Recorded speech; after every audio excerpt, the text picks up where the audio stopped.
Welcome, everyone.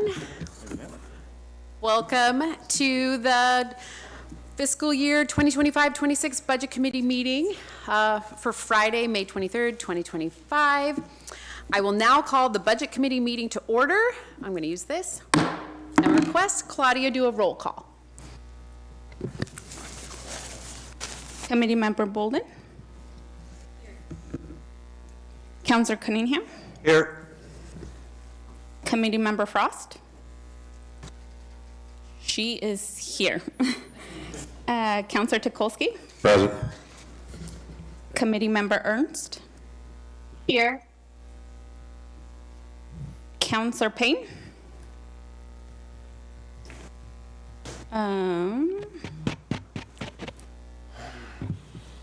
Councillor Payne is joining us now via Zoom.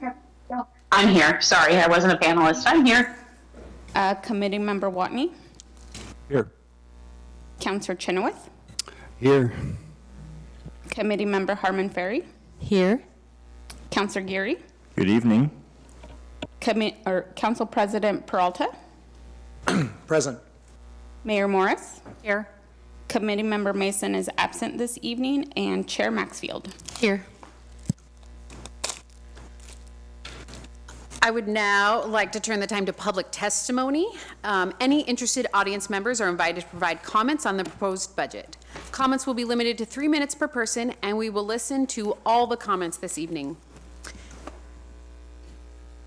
Oh, excuse me, I skipped the pledge. I apologize. I'm just ready to get the show on the road. Excuse me. If you are able, please stand for the Pledge of Allegiance. Committee Member Harmon Ferry, could you please lead us? Allegiance to the flag of the United States of America, and to the republic for which it stands, one nation, under God, indivisible, with liberty and justice for all.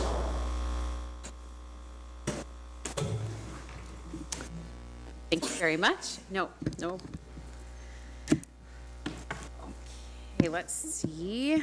Public testimony received through the city website or emails will be added to the public record of the meeting. If you are on Zoom and wish to speak, please use the raise your hand feature or chat feature and send a chat to Claudia. Once your turn is up, we will announce your name and unmute your mic.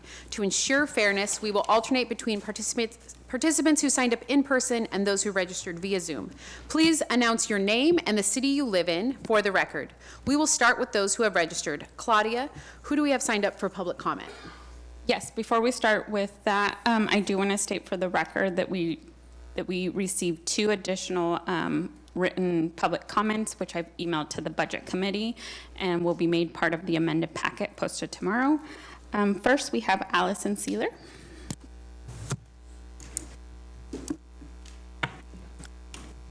On already? If it's green. Sorry? If it's green. Yes, green. Okay. 2 minutes, 55 seconds. Good evening, City Council, Budget Committee members, and fellow McMinnville residents. My name is Alison Seiler, and as mentioned, I am a resident of McMinnville, a former McMinnville Budget Committee member, a lifelong community volunteer, currently working as a hospice volunteer, and I work for the City of Newburgh as their HR manager, although I am here this evening representing my personal views based on publicly available information.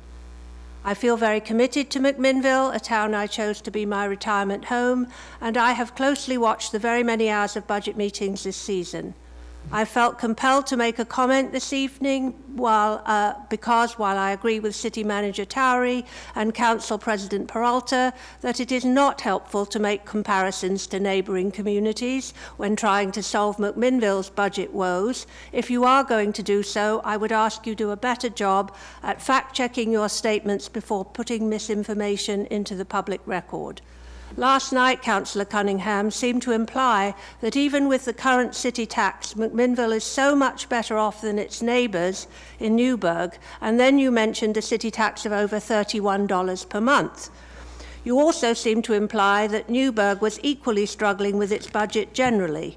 Lest this inaccuracy be picked up by the local media, I am here to correct the record. I think you actually got your numbers reversed. The City of Newburgh has 3 local taxes dedicated to specific purposes: a public safety fee of $4.46 per month, a communications officer fee of $2.70 per month, and a tough fee of over $6.60 per month, adding up to $13.76 per month of dedicated service fees. Newburgh has a stable budget projection in the 4-year horizon, and due to its conservative fiscal management and debt reduction efforts, is planning to remove the communications fee in 2026. Lastly, the City of Newburgh operates on just over $3 per thousand of assessed value in property taxes, over $2 less per thousand than McMinnville is proposing with this budget. I want to reiterate my commitment to McMinnville and finish by saying that if the McMinnville city tax was dedicated to revitalizing the police department, which I fear may take many years, and incentivizing retention among the current overworked officers, I would willingly continue to pay it, even if it were in addition to the levy of the additional property taxes. I think you may find this is a sentiment that may resonate with other residents who can see the decline in proactive policing in the city. If, however, the city tax is not linked to this dedicated cause, I no longer support it. Thank you for your time and your extensive volunteer service to the city. I will continue to engage with this meeting by Zoom at home. Thank you. Next, we have Richard Smith.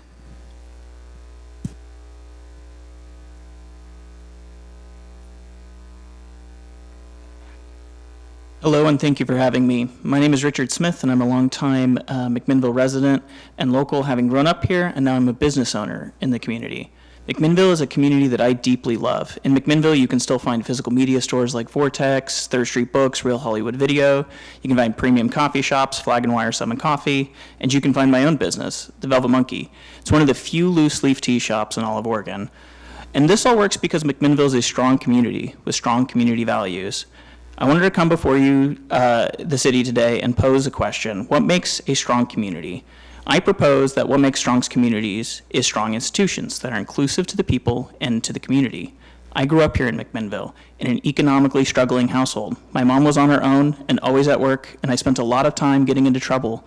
Around high school age, me and my friend group that I was a part of getting into trouble with started to diverge and go down different life paths. I got involved with music in my community, and my friends got into selling drugs.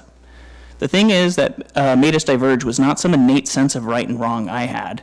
It was Janet Adams and the McMinnville Community Center that invested in me and gave me a chance to produce a music festival.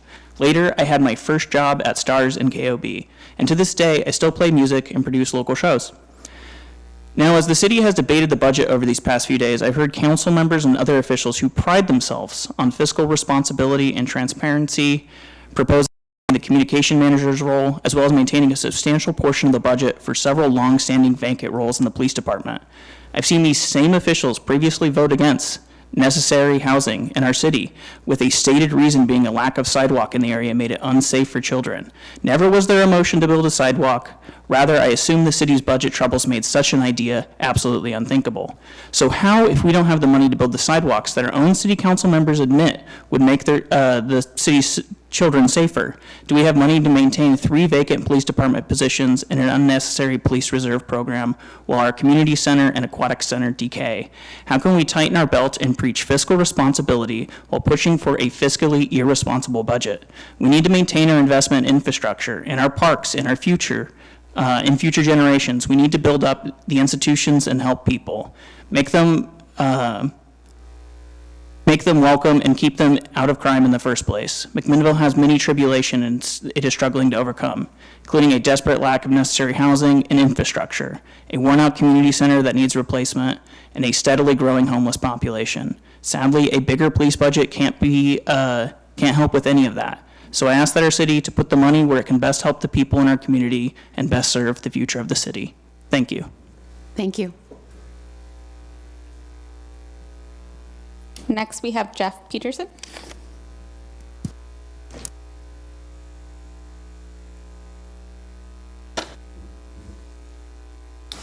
Good afternoon. My name is Jeff Peterson. I am a retired Linfield professor in sociology, specifically urban sociology. I spent a lot of time in the past testifying before the Urban Growth Boundary Commission on urban issues. One of the things I remembered as I was driving over and thinking about what to say was when I interviewed for my position at Linfield in 1994, the sociology and anthropology department was super excited because a second restaurant had opened up that they could take me to. And it was Golden Valley Brew Pub. And I think we literally were there the first week that they were open. The other place was Kame. And the third place that was available to take me to dinner was the Blue Moon. And that was 3 strikes and you were out in McMinnville. And fortunately, as a sociologist, that was kind of where I was at home anyway, was going to the Blue Moon, and still am. But I think one of the things that even our previous speaker talked about that is really important is when you're talking about funding, restoring funding for these police positions that have remained vacant for quite a while. Anytime you're doing that, I guess I was thinking of my own home budget. If I were to spend nearly 40% of my home budget on home security, you guys would tell me that I was nuts, that I'm overthinking the idea of people breaking into my home, and that maybe I could spend it on better things, and I would probably have to agree with you. My daughters and I have benefited from the Parks and Recs program over the years. I coached in it. Watching a bunch of 5- and 6-year-old kids running around and not knowing what to do with a soccer ball was a particular joy to me. I think those are the kinds of experiences that really build the infrastructure, the social infrastructure of our community. I also think that this is, when you're adding police positions to the end of it, you're dealing with the outcomes of not already having invested in social infrastructure. So you're just treating the symptoms. And I think we need to invest in things like our community center, Parks and Rec. We have a staff that is already not only underpaid, but on top of that, then you're asking them to be overworked by the budget cuts that they've suffered over the years. I also think, for me, urban planning is really important. As I mentioned, we've got, I don't know how many restaurants now downtown and how many tasting rooms. We've leaned into tourism, and with tourism comes a lot more traffic during the summers, and we need to figure out how to make sure that people still feel comfortable here, and this is a place that they want to stay, and it's not a police presence that does that. It's people that are coming downtown, enjoying it, feeling like this is a comfortable place for them to live and to be. So for me, it's social infrastructure. I think the urban infrastructure, too, needs a lot of attention. I think our community center at one point in time was state-of-the-art. I think our parks were at one point state-of-the-art. I helped build the whole Dragon complex out there, the playground, as part of the Linfield community at one point. And I think that was like a really amazing moment where the community came together and just really... Thank you. Sorry, your time is up. Okay. Have a last kind of... No, I think I've made myself clear. Thank you. Thank you very much for your time. Thank you.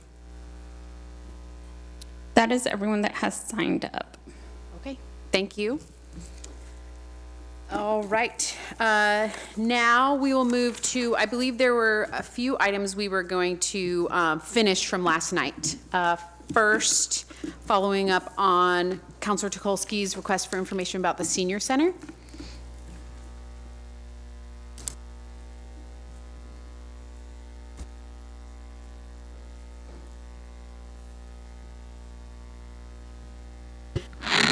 Thank you all. Erin Gwynn, the Senior Center Manager, and I did some work on this today. And Crystal also reminded me that we did have some money in this year's budget already. If you look at page 277 of the paper budget, there's a line item in there for carpet and vinyl floor replacement in the amount of $66,000. So I want to let you know that's part of the overall plan that we came up with. The rest of it, just I'll give you some quick numbers. We think a total budget to work on the flooring, lighting, a water bottle filling station, new paint in the lobby, and new furniture for the lobby would be about $159,000. If you subtract that $66,000, we would be looking at an add of about $92,000. And again, that would be flooring, lighting, a water bottle filling station, paint, and new furniture for the lobby. Counselor Tukolsky? Yeah, thank you, Chair Maxfield. Director Henry, could you bring up the spreadsheet we all love? I assume you have it open already.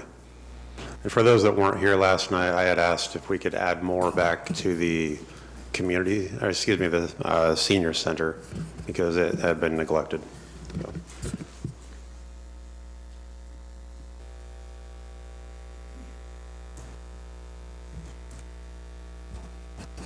Okay, so here is our spreadsheet.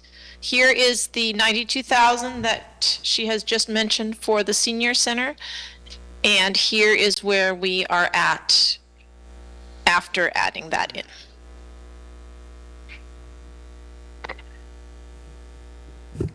Yeah, may I continue? Okay. So you worked with your staff to determine that this is probably the best use of those resources, and it would make a difference for the senior community that utilizes the area? Correct. This is mine and Aaron Gwynn's priorities. We looked at a lot of different options today, but we think that's the best to give it a fresh new look and improve the lighting. It's very dark in that building. Right. And I have one other question. The desk as you walk in is situated precariously to the left, and you can't see who's coming in. Yes. Have we given any consideration to some visibility in that area?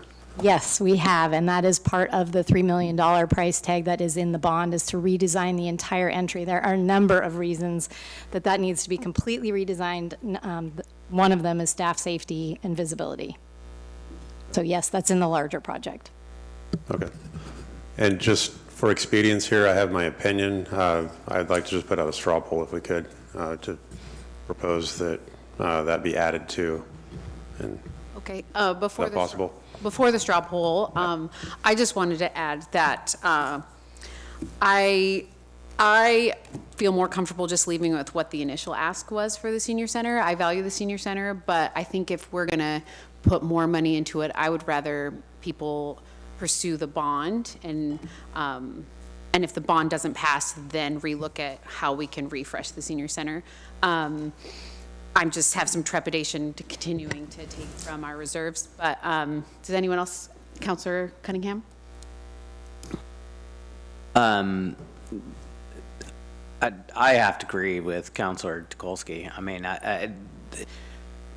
I'm a lighting guy, and if it is a unwelcoming place, and I have in-laws that go to it,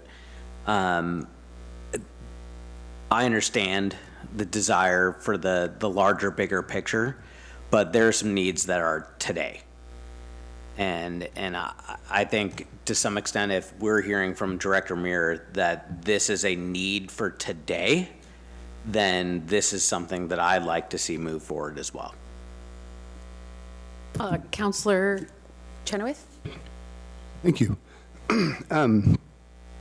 Director Muir, can you tell me on page 277, that call out you just brought up, what exactly was intended to be going to be doing? Well, we would prioritize the flooring replacement to be first in the fitness and wellness room, because it wasn't designed to be a fitness and wellness room, and it has some carpet that needs to be taken out and replaced with flooring. And then the lobby area with the trees outside and what they bring in and some of the stains, we would like the carpet in the lobby to be replaced. So we were breaking it down into smaller chunks. What that larger project that Councillor Tukolsky asked for, it includes all of the flooring in the senior center except for the wooden floor in the dining room. That is great the way it is. So it was a portion of the flooring in this year's budget, and I added on to it to make it all of the flooring. What's the square footage of the area you're anticipating getting covered for $65,400? Like I said, it was the fitness room in the back, and then portions of the front lobby area where there's kind of, it's tracked in very easily from the front there. Forgive me, I haven't been in there since I got married. My wedding took place there, so I don't know how big these rooms are. When you say that means zero to me. Okay. The whole building is 10,000 square feet. And what we did is we removed what we think the estimated square footage of the dining room is, and the rest of it will be redone under the proposal that I just mentioned. But under the documents, Yeah. what were we talking, a couple thousand square feet for $65,000? Oh, probably a third of the building, maybe a quarter to a third being recarpeted and refloored. We were going to do it one room at a time. So it was a much smaller project. Okay. That seems a lot of money for 3,000 square feet of flooring, but maybe I'm way off on what I thought flooring's going for these days. All right, that answers my questions. And by the way, I'm serious. My wife and I were broke when we got married. That's what we could afford. So we got married in the senior center. Committee Member Bolden? Thank you. Can you hear me? Yes. Okay. So I have like a three-part question. First of all, this would be one-time money, right? Correct. Okay. Second of all, isn't there potential hazards if we don't correct some of this? I mean, I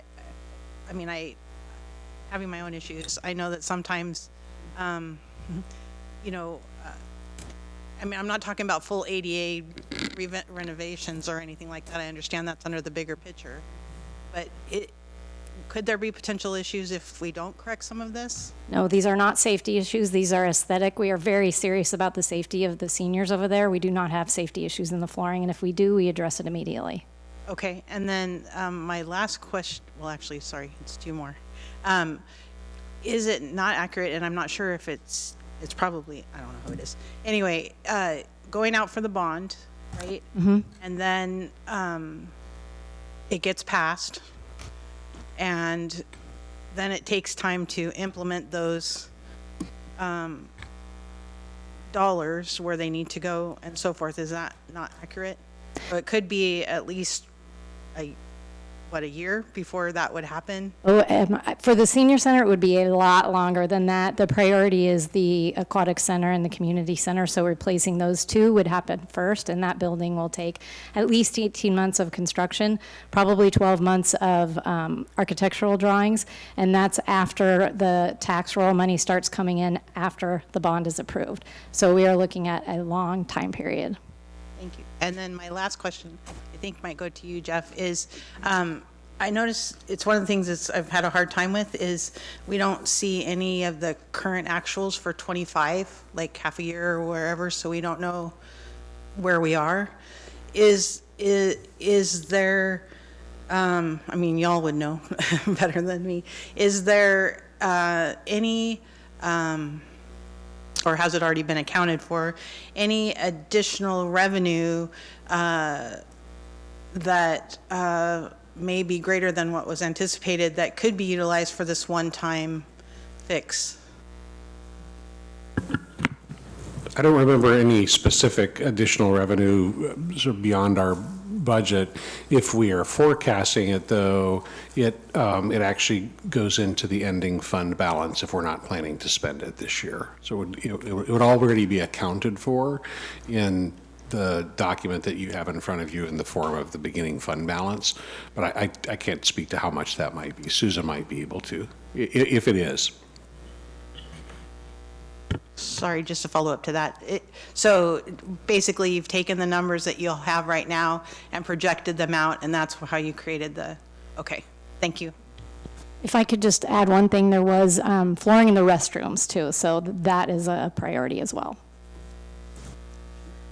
Committee Member Ernst? I had a very similar question to what Committee Member Bolton was asking, and so Director Muir and City Manager Towery answered it for me. Thanks. Mayor Morris? I'm wondering if this particular, since it's a one-time cost, would be better suited for ARPA funds, and that we look at that when we address our ARPA funds. We still have funds in that particular account, and I just feel like I really am, I'm getting a little nervous to keep adding back in that for our reserves. I really want to have money to go into our reserves. Not that the senior center isn't in need, but I'd rather have another meeting about ARPA funds and kind of have a possibility that it could be put on a list of things to consider. Committee Member Harmon Ferry. I was basically going to agree with Mayor Morris, and I think that it would be very nice to do these projects, but maybe doing the flooring, maybe it could be in a couple of years, we could over time complete all these projects, and maybe there are other funds available for this. Councilor Chenoweth? I have, I diligently read all 500 and some odd pages of this, plus the 100 pages of comments. So I may be remembering wrong what I'm about to say. So please correct me. But so I'm going to say it as a question, just in case I am wrong. But my understanding, my memory is that in the building maintenance fund, 750,000 of that money, or somewhere in that ballpark, was parked ARPA dollars. Is that accurate? Building maintenance. In the $1 million we set aside for maintenance, wasn't a chunk of that the ARPA dollars?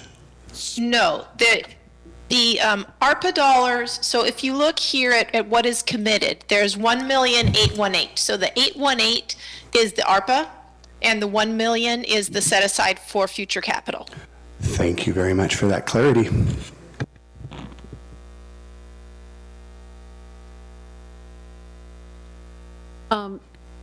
Councilor Tukolsky? I just wanted to state, I've actually been in the senior center recently, and I actually went there today as well.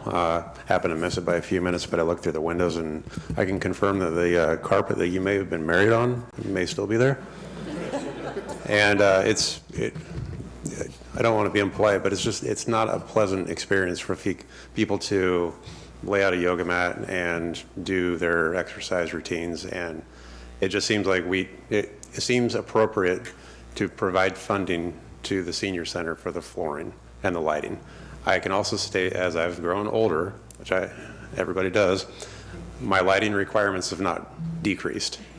And so I think lighting is also an important thing for the senior center as well. So I'm continuing to advocate for the carpet and the lighting. So where it comes from, I'm not sure. We could go ahead and allocate it now, or if we decide to use ARPA dollars, I understand that as well. It's something that's important to me. So thank you. Mayor Morris? So we have ARPA dollars, but we also have the capital fund, which I know there's a list that we have looked at before, but again, maybe those are things that we can review because it fits that, I think, better than this particular budget with, again, a concern for reserves. That's just... Okay, I think we're ready for a straw poll. All in favor of an additional, where'd it go? $92,000 added to the budget. Raise your hand.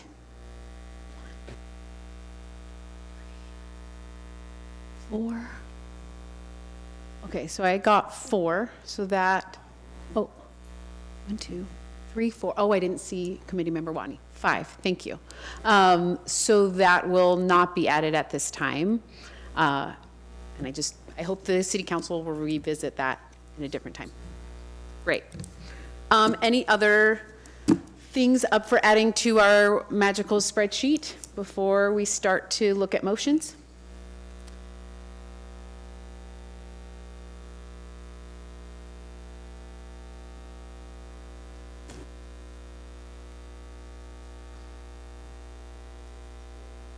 Oh, there's been a request to scroll up, Director Henry.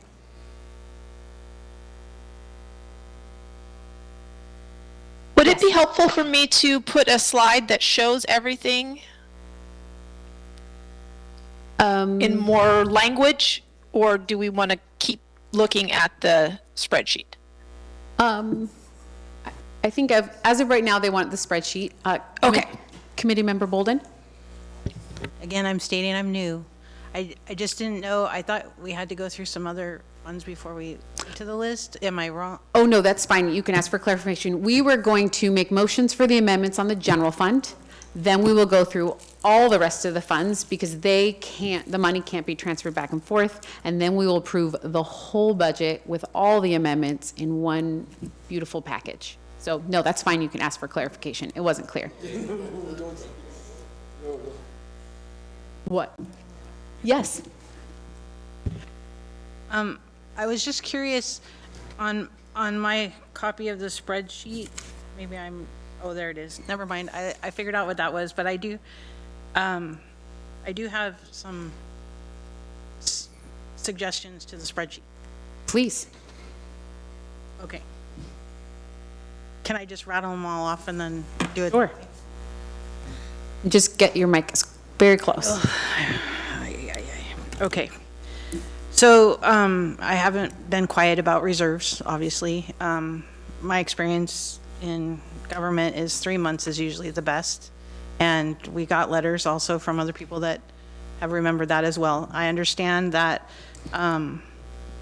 we have challenging times and have had challenging times. So I'm not milking this for a lot of talking. But it is important to me to just, one, mention that I would like to try and find a way that we can increase to as close to 2 months as possible, if not 2 months total. That's my first thing. The second thing is I am very, very, very pro law enforcement, and I grew up here. I had a situation in my life where I was almost killed by my first husband, and Mac PD was there for me. So I do have firsthand knowledge, besides working for a DA and others. I understand how that's, and the sheriff, I understand how important that is. Having said that, I also know we have to live within our means, and you can only do what you can do. So I know that we had placed the 521 in the personnel budget for the chief to determine how he wanted to allocate that for staffing. In my experience, and chief, I'm not you, so or your team, so I don't know, but to have 3 FTOs training 3 new hires, hopefully we get a lateral, but 3 hires at the same time is a challenge in itself, let alone having multiple officers at DPSST and not here. So one of the ways that I thought the savings could be handled would be as staggered hiring. I know that doesn't help 100% put the positions back, but it does reduce the cost if that's what you decide to do. I also, and I don't know if this is appropriate, but I would like to, my other big concern is negotiations. I know that our law enforcement people deserve a ton for putting their lives on the line for us, as do those that serve the public to protect and serve.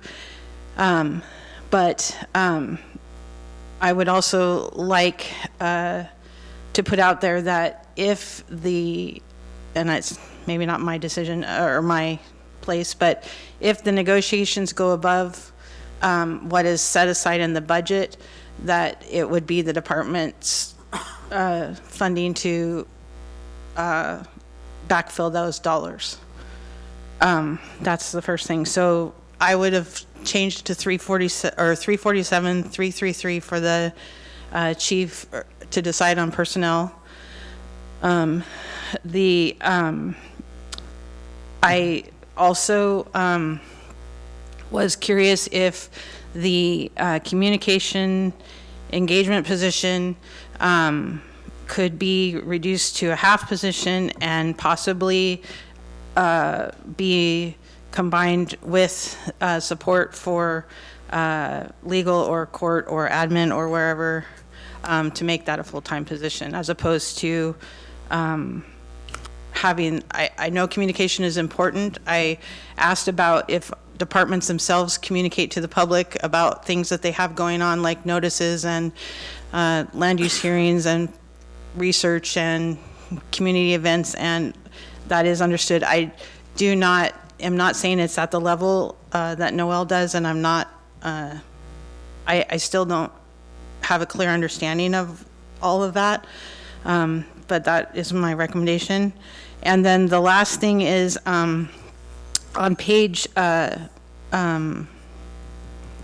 believe it was 42 of our budget document, it talks about the park maintenance, and it lists a number of 159,580. And So I request or considered in my attempt to find some reserves to bring the 245 down to 160. And if the council in their review of fees, as they've discussed, generate more revenue, then they could add more to those park maintenance needs. That's it. Thank you so much for all the work you put into it, clearly, in the last 24 hours. Anyone have any comments about a specific item that committee member Bolden brought up? Mayor Morris? The comment that she made about we're in negotiations, and if the negotiations exceed, do those get absorbed? So does that affect, maybe they would have less officers because they're going to have to pay more? It depends on how much, right? I mean, if it's a lot more, then we may have to either look to contingency or reductions. If it's a marginal amount, then we can probably absorb it. But until we get to a settlement point, we can't really So it's say gone what the solution would be. two different ways before. I mean, it can go either way. Yes.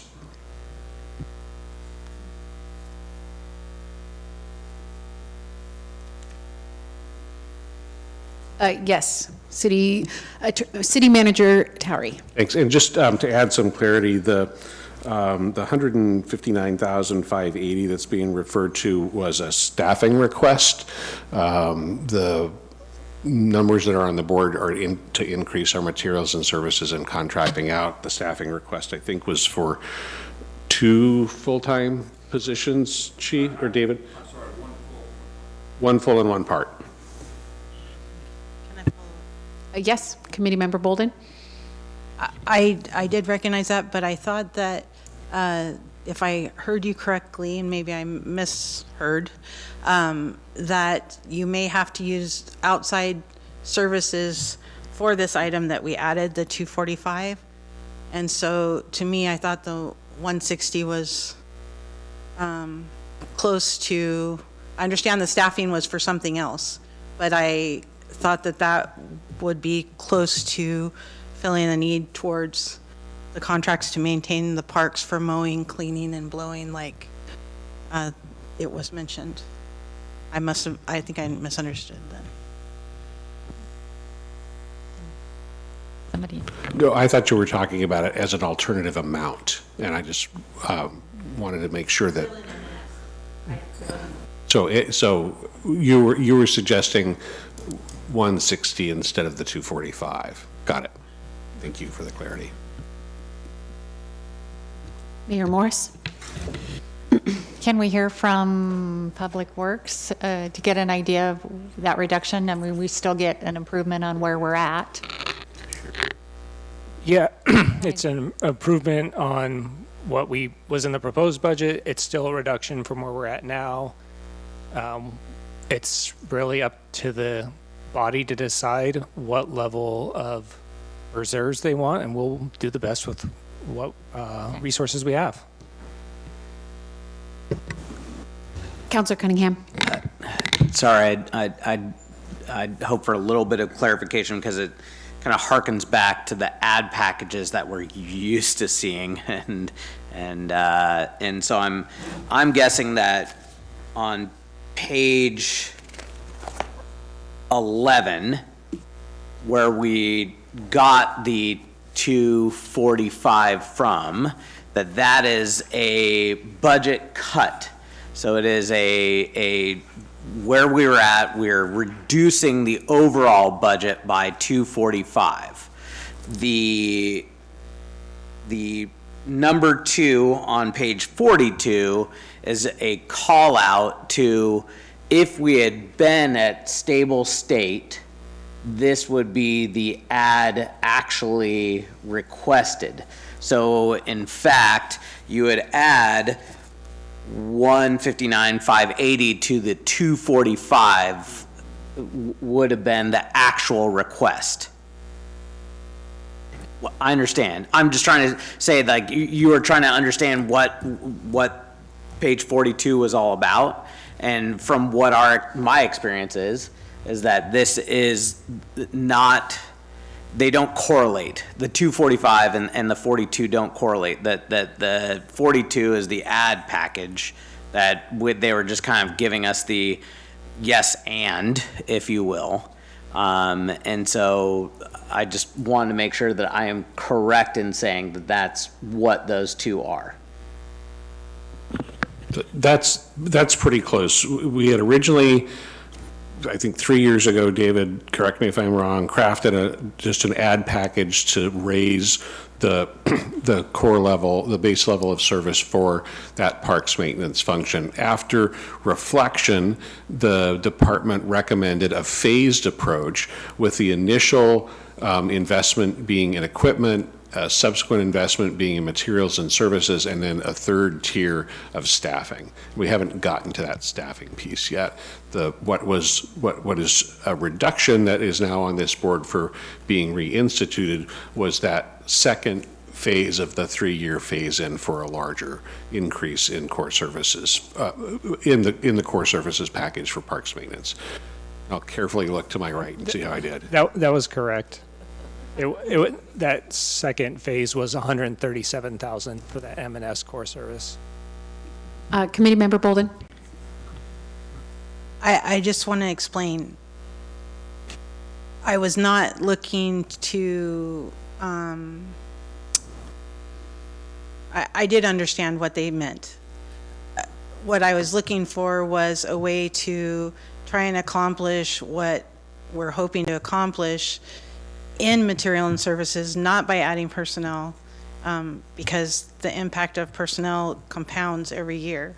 So this was the best information that I could come up with, because I didn't have any actuals for 25 to know where we had spent so far, to come up with a dollar number. So that's where that came from. Committee Member Harmon Ferry? I'd like to say that I'm at least intrigued by Committee Member Bolden. What's your new name? Bolden. I was going to say Nelson. That's. Thank you. By her idea about a phase-in of the police positions. I think that may naturally happen, just because it may be hard to hire all those at once. But if we wanted to budget that to be sure that we had more in reserves, I'm comfortable with that. Thanks. I would love to hear from Chief Wood what he thinks of a staggered hiring plan. Two things. I think that there is some potential for the staggered hiring of officers, but I also wanted to add some clarification to Committee Member Bolden's comment about the capacity of the department to train. We could train 4 to 5 people at one time. We do have that ability and that capacity. Councilor Chenoweth. So two divergent thoughts. First, on your parks suggestion, as I understood what you were saying, if I got this right, rather than bringing in employees to clean it up, you're thinking of bringing in contracted labor to do the maintenance that we need done, and we'd save costs that way, because we wouldn't be paying for the payroll loading on those employees. Is that what I'm hearing? I was following also what was said last night. But that's where the numbers, okay. I like that. So I just want to voice my support to that. In terms of the staggering of hiring, I would lean against that. And the reason I would lean against that is because if we can hire, I would like to hire. If we don't hire, then the money wasn't spent and ends up in the reserves anyways. So at the end of the day, then if it ends up being a staggered hire, we end up with that as reserve money anywho, if I understand this correctly. And so one way or another, it doesn't change the outcome, other than defining that you can't hire when the applicant shows up. You have to wait and hire until it fits the stagger that we've come up with here. So that would be my 2 cents.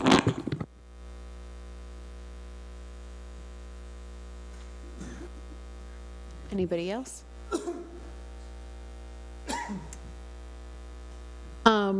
So I'm not sure how to proceed. Committee Member Bolden, would you like a straw poll for any of these items? You don't want a straw poll. You're putting it out there. Okay. Any? I think we should consider the 160. Let's maybe do a straw poll for kind of it's like I don't know the exact numbers, but not half, but almost a 2/3 parks maintenance, for a number of 160,000. Who would support that instead of the 245? I get a. Yes, did you have? So the question would be that because we don't necessarily, maybe we have it recorded, the votes for the 245. It's a straw poll, so we can straw poll it. Yeah, we can. Yeah, it wasn't legally binding. Can we do the straw poll, or? I'm just, to some extent, because I believe the 245 had a very significant acceptance of it. So I'm trying to figure out the how we do it. Another straw poll on top of a straw poll. I believe that a straw poll to decrease the amount is what is actually happening here. Okay, yeah, okay, I got it. Yep. Great. So a straw poll to decrease the amount by 85,000, is it? Wait. And when you say the amount, you're talking about to From reduce, 245 to 160. and we're talking specifically the reducing parks maintenance Materials and services. service levels, Reducing the amount of the ad. The amount of the ad. the amount of the add back. Got it. Correct. Got it? Thank you. That's, Okay, we're going to do a straw poll. Who would support reducing the amount of the ad? Raise your hand. 3, 4, 5, 6. Okay, it does not have enough support, so it is going to stay at 245. All right. Any other considerations? Counselor Geary? Director Henry,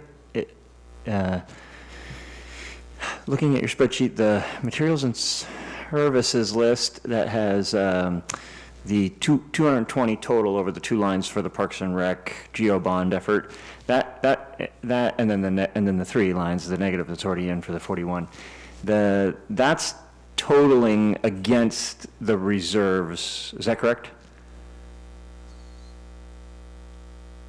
In your spreadsheet? It's totaling against the reserves, but it doesn't go into the calculation for the 1.5 months because it's a one-time cost.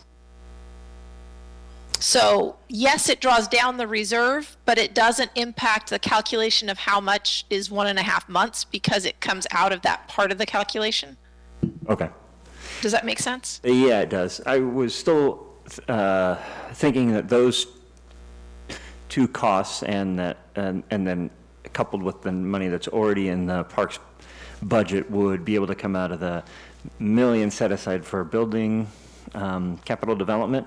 But if that, which I still think would be of value, but what you're saying is that doesn't have. So that would be something that we would add down here. Mm-hmm. And so we could reduce this committed balance by the 220 if that was the choice. That's just a separate motion, just a separate item to add on to here if we wanted to reduce that $1 million set aside for capital.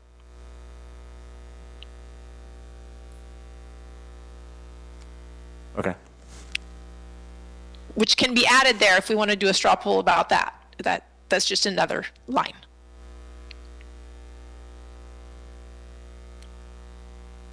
That's what I was thinking would be a helpful way to fund those items, but I don't know if anyone else has passion about that.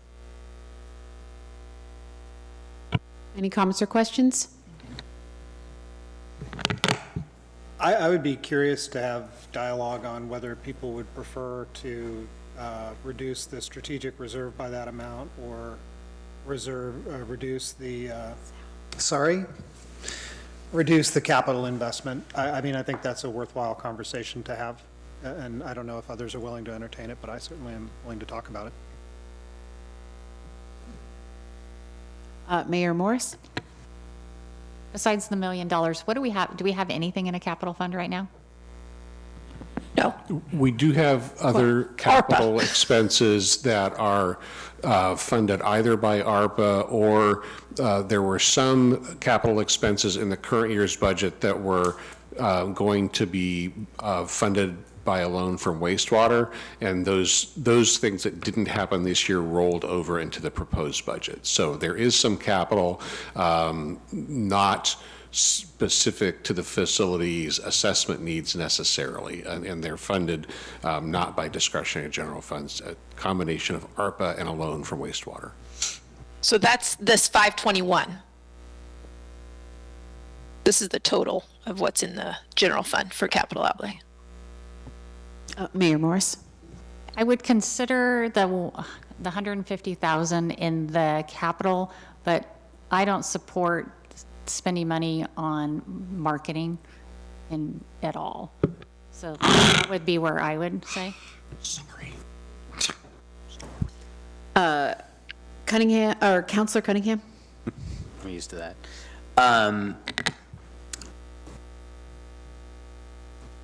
Am I correct in remembering that the actual set aside that we would like to for building, or the capital for building maintenance is 2.2 every year? That's correct. So the facilities needs assessment is 2.2 million every year, and we haven't done it for 6. Okay, so backlog of. So we're at 6.6 million going into this budget. No, more like 13. Well, 13, yeah. 2.2 a year for 6 years, which we have not been spending. Sorry. And so what we're saying is we are deciding between a fund that currently I'm looking at with that in there is short $1 million, but we're short 13 million in the capital fund. So I don't think I can get behind digging deeper into that hole. And as we've had conversations, I believe, within this committee and certainly at City Council, we have asked the question of how we've got here, and it has been that we're running to fail. And this was a meager attempt at slowing the failure rate. Councilor Chenoweth? Thank you. Thank you, Mayor, for bringing up we're putting the 150 for the bond and the struggling with the advertising and the polling. I'm really struggling with that. We didn't do that for the fire district.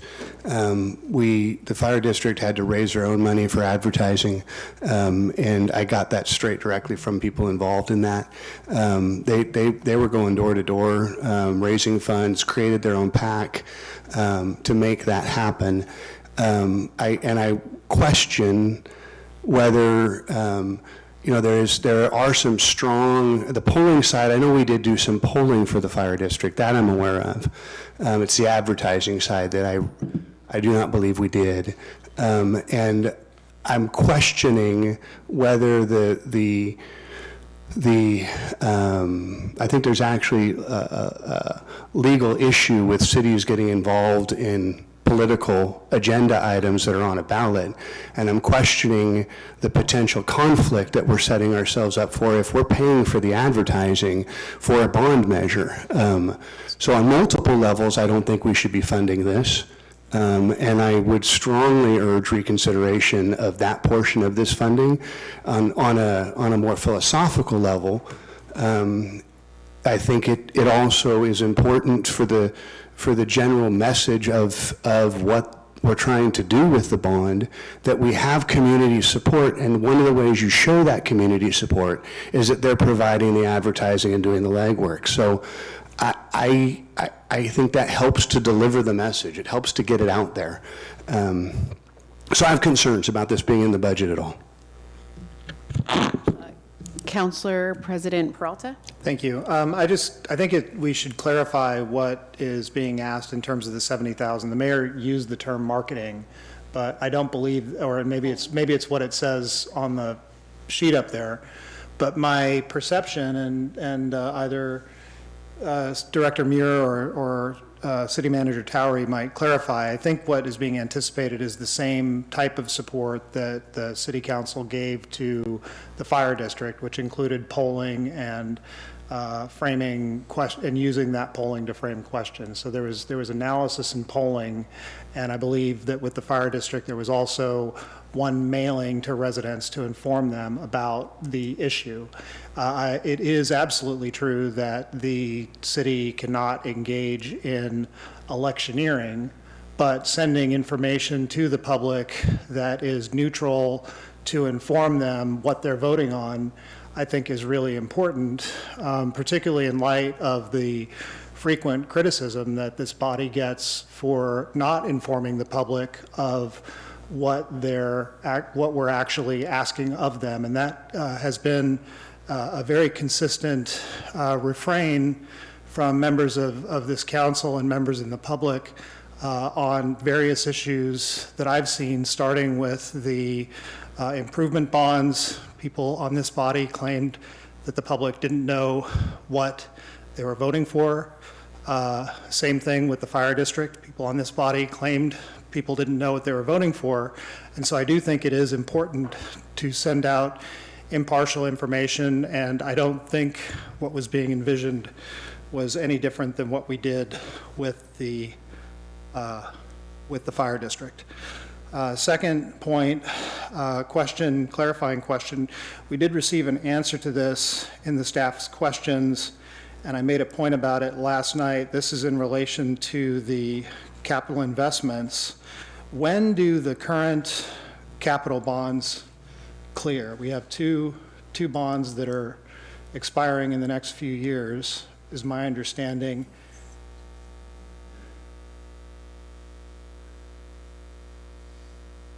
Yes, I don't have that right in front of me. There is a page in there. Crystal, do you happen to? On paper, page 63, there's a statement of bonds and bank loan outstanding, and there's a column that's date of maturity. Thank you.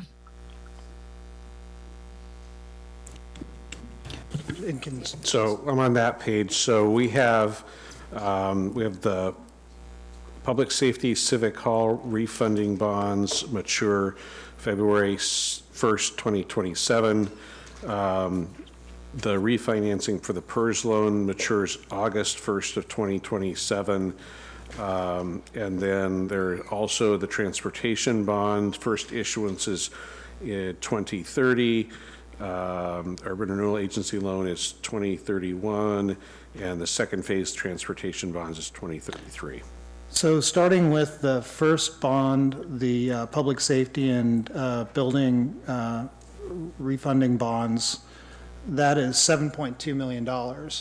And so if the city were to reissue or to go up for another bond when that expires, so that there's not a drop in the assessed rate, that would be $7.2 million that we could put towards that capital that I don't know if members are considering that yes, we are 13 million down, but in 2027, we'll have the opportunity to just try and replace that existing bond, which would be about $7 million.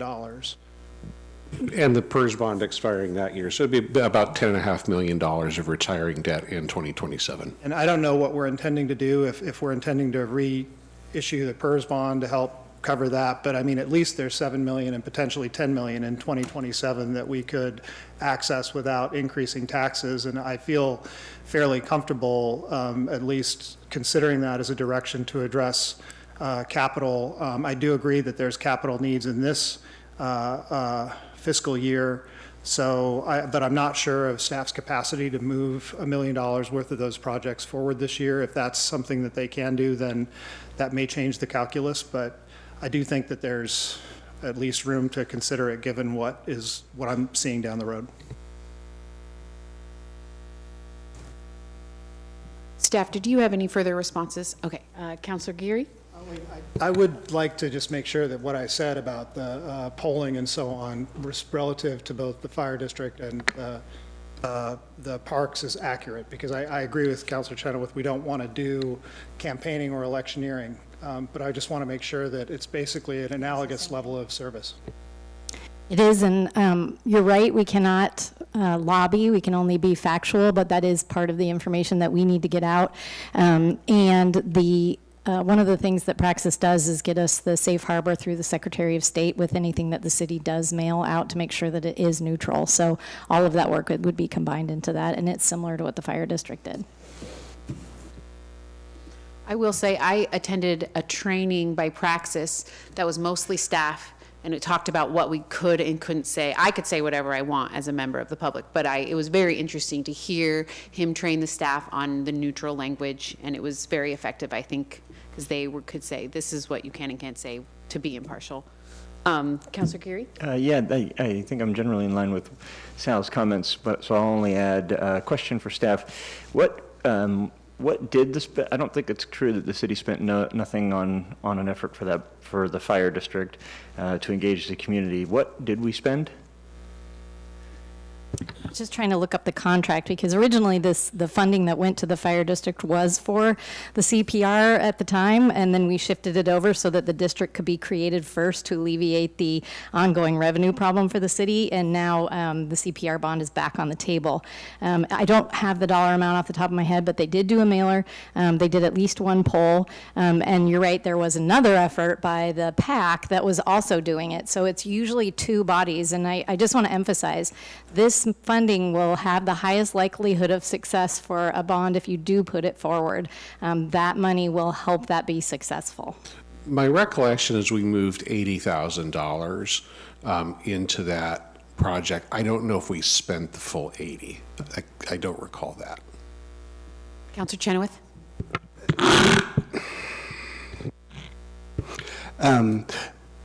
Thank you, because I would prefer accurate information be out there. My understanding was all we did was polling. I was not aware of the mailer, so I appreciate the correction. Councilor Cunningham?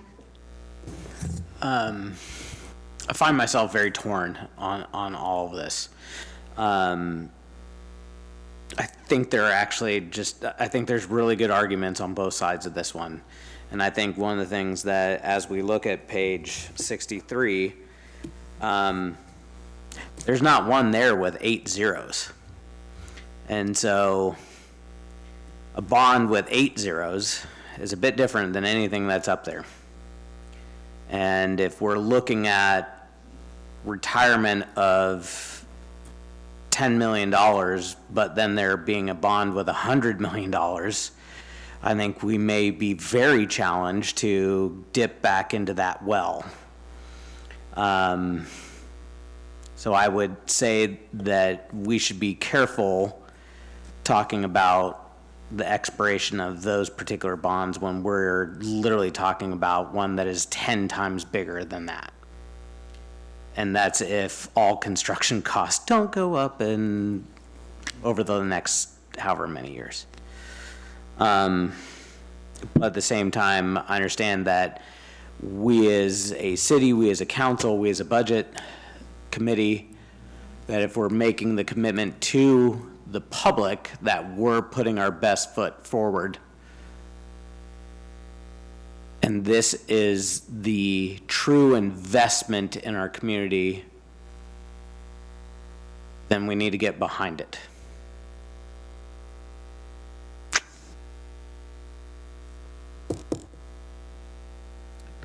But I'm also the guy that said we're going to be back here in 2 more years doing the same thing. Councilor, sorry. And the one comment that I would make, and I think this is in line with Councilor Chenoweth, is I have been told repeatedly by PAC members, if you do it, we got you. We will support this. We will do everything in our power to support this.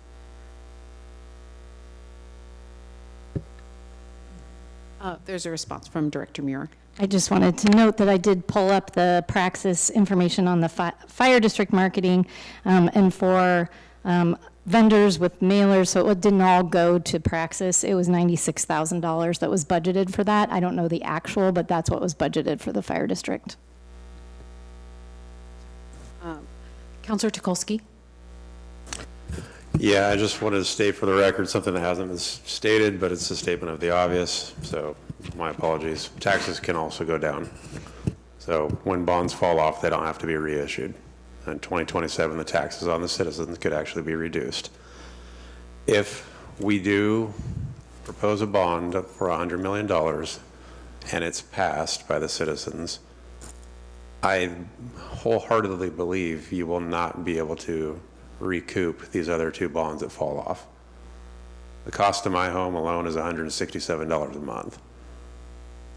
So when that value is coming out of my pocket every month, and then you're going to ask me for more, I have a hard time supporting that. And I'm not alone. So there's a lot of people that won't support that. I just want to be really careful and state that this is not something that we can count on.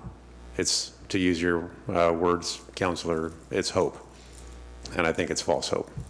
So that's what I have. Thank you.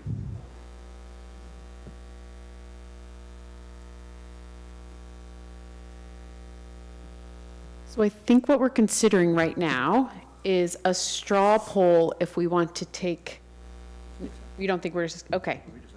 We're not considering it. Never mind. Scratch that. We are just discussing, let me know if you have a straw poll you want. Okay.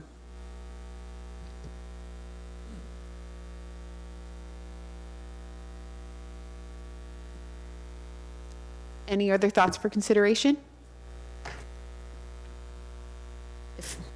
If not, then we will move to making some of these things more permanent. Counselor Payne has her hand. Oh, yes, Counselor Payne.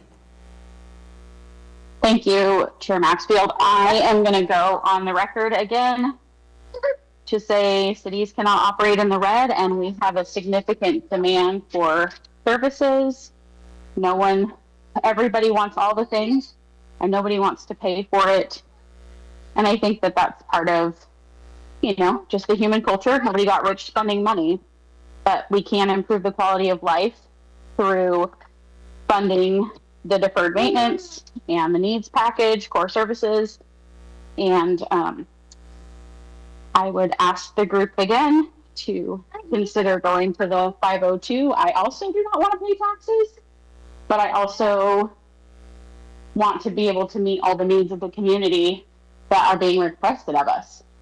And that's when we're being good stewards of people's money, is when we're giving them the level of service that they want, when they get a bang for their buck. And right now, the bang is not so big.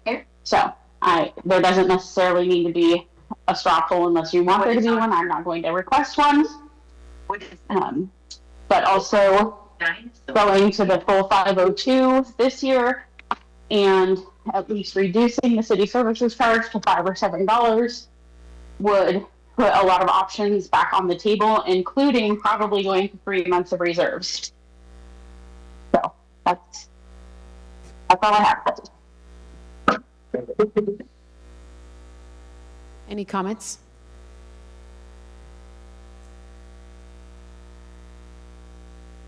Okay. Yes, Mayor Morris. So I'm with you, Kelly, on reserves. It's concerning to me too, and it's like, but I also agree that we need to add some things back in. There's probably a lot of little things that we could still cut that would add up to an amount. But I had this question this morning in our leadership meeting. And so if we have 158,000 in there right now, we're probably going to gain another 150,000 or 200,000, we aren't sure, based on waiting for vacancies while we're in that waiting period. And then there is a chance that the pilot from Water and Light may be higher.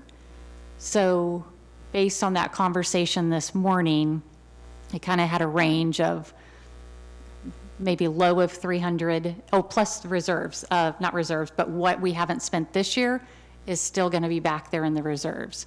So that's going to take us higher than that 158,000, because that I was like, no. But that brings us up closer to, I'm going to say $500,000, which makes me feel much better, because I feel like we have done pretty well. We have about $500,000 in reserve is what we're anticipating. We have $1 million in capital. We were able to add back in multiple things for safety and livability and also economic development. So I struggled. I'm the one that asked for sure not to vote on this last night because I needed to sleep on it. I had a discussion this morning because I still was feeling uncomfortable.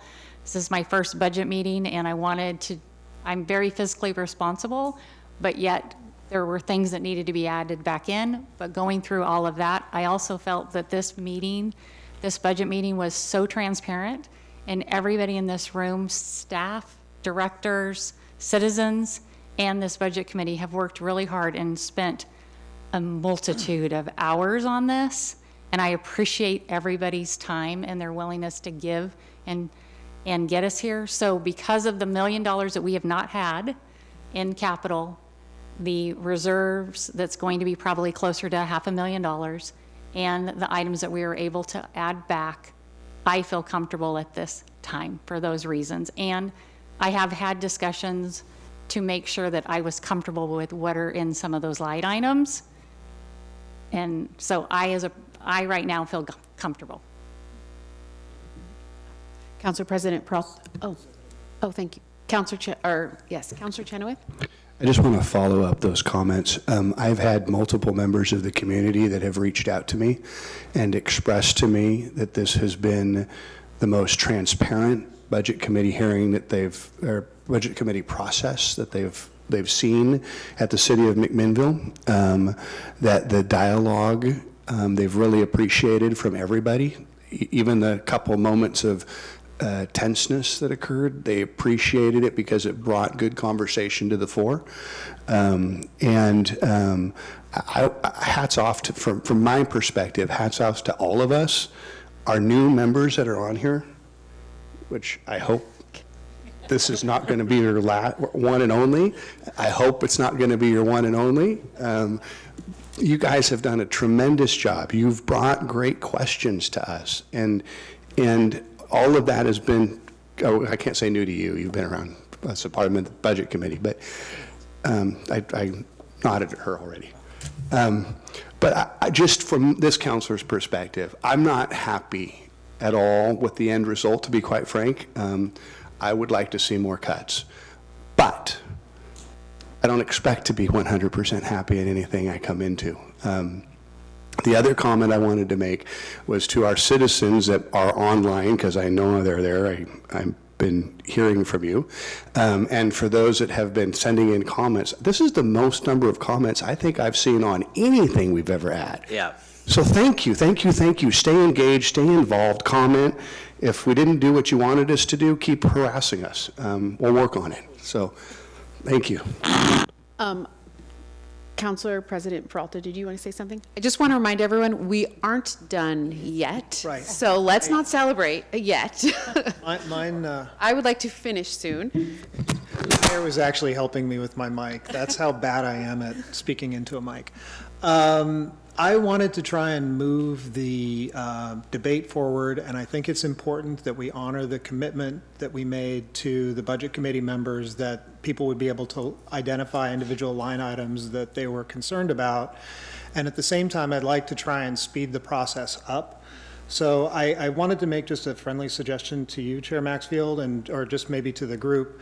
But I think, what if we were to have individual people call out the line items that they would like to address, and we'll see which ones that we would have to do individually. And by that I mean which ones people oppose and would like to pull out of the group for consideration.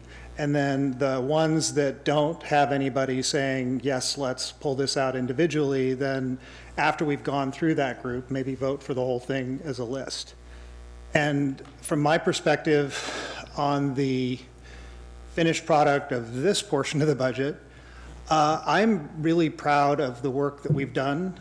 I'd like to say in particular to the non-elected members of the Budget Committee, this is far more than any of you signed up for, I think. I think by the time we get done with this, it'll be 16 hours of budget committees just in this series. I don't think we've ever asked so much in such a short period of time from non-elected members, so I'm really grateful to all of you. I'm really grateful to our professional staff, the management team, who have had to undergo the heavy lifting of actually making budget cuts to their own departments. I know a lot of you, probably all of you, really struggled with that process. And it was a painful process, literally, for many departments. There are things in here that I'm not happy about. The first budget committee meeting I participated in, I made a motion to expand the library hours to 50 hours, which we did do for that year. And it was the one year that we were able to do it, because the next year we went to 45 and now we're at 40. So I struggle with that, but I also realize that we need to right size our public services to what the city can afford, and we need a more stable trajectory than we were on for the next 4 years. And I think this delivers that. So with a lot of gratitude to our professional staff and to the people that work for you who will be working under this new budget, I just want to say thank you. And I just want to say thanks. So what I'm hearing is so it'd be preferable to vote as a chunk. I would make the list, I would read, I have language for that, but we want to honor if anyone wants a motion to be voted on individually in case they can't vote for the whole thing because of that specific thing. So, Katie, did you want to bring up you said you had another option and just show that to people in case that's simpler to look at? I don't know what it looks like yet, but.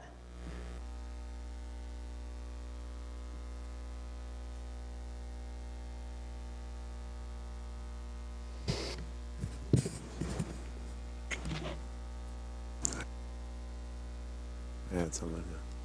I can wait. Well, while she's pulling it up, Councilor Tukolsky, do you have a comment? Yeah, my comment is just around transparency, and it would be nice for the citizens to understand how councilors and budget committee members voted on each line item. So while it takes longer and it's more arduous, I would ask that we vote on each line item individually, Okay, just for clarity for the citizens. that's fair. And I think the laundry, and then just stick it in the basket if you're full, getting stuff. Who are we hearing? Who is talking? Councilor Payne? Yeah, I just wanted to agree with Councilor Tukolsky that I think it's in the best interest of the meeting as well as citizen understanding, and Claudia taking notes that each of these motions be made separately. Okay, that's fair. I don't have a strong opinion either way. Councilor Peralta, two people have disagreed with you. So I think we're going to go line by line. Okay, so. Want to be here till 10? Just like I will everybody try to else. read very fast. Everyone, please be patient with me. Okay. I think I have to start with, I don't think you have this up there, Director Henry, but I think we would do start with the bringing back the 0.25. So would anyone like to make a motion to add back the 0.25 FTE of the special projects manager that was removed through motion 1 passed on May 21st? So moved. Second. So moved by Councilor Cunningham and seconded by Mayor Morris. Claudia, are you? Do you want to do Are we doing discussion? Oh, discussion. Excuse me. Thank you. Committee Member Ernst? I was just going to ask if Director Henry could put the spreadsheet back up. Oh, okay. So thank you. Special projects. So it was bringing back the special projects that we first eliminated on the 21st, but then we realized we needed it if we were bringing back the lobbying. So you need to support this if, well, you don't need to, but if you think you would like to support the lobbying for state, this FTE is recommended by staff. So, and this supersedes the initial 0.75. Yes, because the 0.75 was grant funded and the 0.25 has to be funded from the general fund. Any further discussion? Yes, Councillor Chenoweth. So I think I would like to ask directly to the two people who are doing the most lobbying, whether you feel that we actually, if we have a lobbyist and you two, whether we need another body to help us with that effort. We do. If we are going to bring back the lobbyists, we do need to have someone put the packets together and also monitor what we're applying for. And we are going to be more inclusive with the council. That's my ask for next year, to have a kind of a little bit more input in it. And then also, we do meet every single Tuesday to discuss what we're doing and how to do it. Thank you for the clarity. If you're turning off your mic, you can leave the mic down. It's just a suggestion. Perfect. All right, any further discussion? Claudia, will you do a roll call? Committee Member Bolden?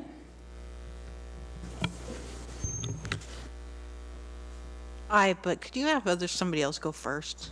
I'm always first. Wait, did you say aye and have somebody else go first? Council. Excuse me, may I make a comment real quickly? Oh. Just for clarity for everyone, so everyone knows what we're voting on, could you just restate Sure.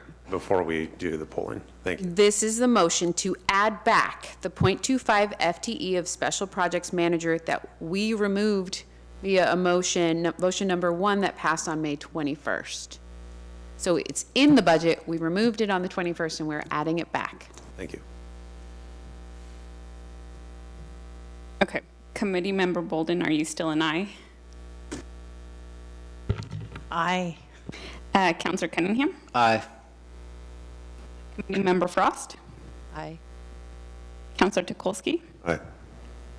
Committee Member Ernst? Aye. Councillor Payne? Aye. Committee Member Watney? Aye. Councillor Chenoweth? Aye. Committee Member Harmon Ferry? Aye. Councillor Geary? Nay. Council President Peralta? Yes. Mayor Morris? Aye. And Chair Maxfield? Aye. And the motion passes by a vote of 12 ayes and 1 nay. All right, so my list is in a different order than the spreadsheet. I'm going to try to go by the spreadsheet, but excuse me if I get it wrong. So the next thing on the spreadsheet is, oh, well, the police we already did, okay. Do I have a motion to increase personnel services expense by $132,000 for the additional 1.4 FTE of court clerk position?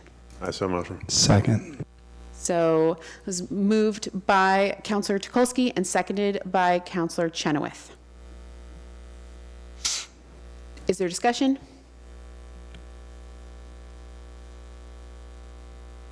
Committee Member Bolden? Nay. Councillor Cunningham? Aye. Committee Member Frost? Aye. Councillor Tukolsky? Aye. Committee Member Ernst? Aye. Councillor Payne? Aye. Committee Member Watney? Councillor Chenoweth? Aye. Committee Member Harmon Ferry? Aye. Counselor Geary, Aye. Council President Peralta, Yes. Mayor Morris, Aye. and Chair Maxfield. Aye. And the motion passes by a vote of 12 ayes and 1 nay. And the UGB alternative already passed. Let's see now. Do I have a motion to increase materials and services expense by $178,108 to fund the Parks and Rec GO bond? So moved. Second. That was moved by Counselor Geary and seconded by Counselor Peralta.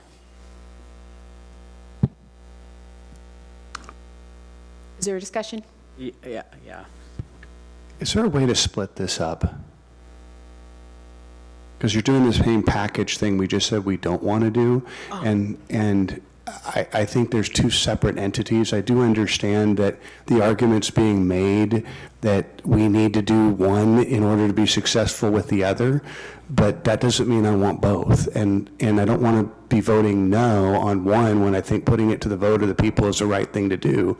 And you just got me kind of in a bind here on the vote. So I'd like to split between the polling and advertising as one portion of this vote and the bonding as a second portion of this vote, please. Councilor Chenoweth, at this point, that would have to be a motion to amend. Would you like to make a motion? If we need to go through all that formality suddenly, yes, we can do that. I think we do. Yes. So sorry.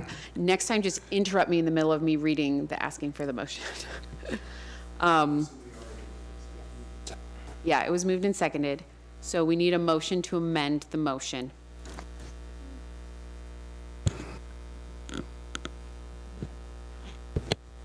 I would like to make a motion to amend the motion to separate out the advertising and polling from this vote.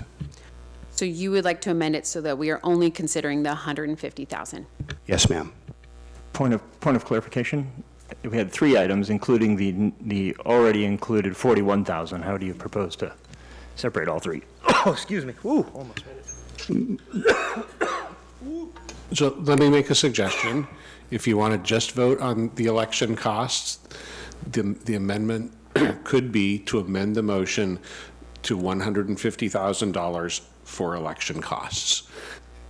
And then whatever happens, yes or no, I would recommend a second motion to authorize polling and advertising of $70,000, and then a third motion to reduce the proposed budget by $41,892. Do it in, there's 3 chunks of money, you might as well do it in 3 steps. Are we reducing the budget by 41,000? You are eliminating a $41,000. Remember, we had that money that we thought we were going to eliminate. It needs to be pulled out if you want to spend it on something, so. Yes. Hold on. Did you make, you made an motion for amendment? I did. And did someone second it? Okay. Because we haven't clarified what the motion is yet. Right. Or what the amendment is yet. I will agree to 2/3 of what you just said, and that is I will agree with the first portion, which is my motion is to amend this to only cover the $150,000 for ballot costs.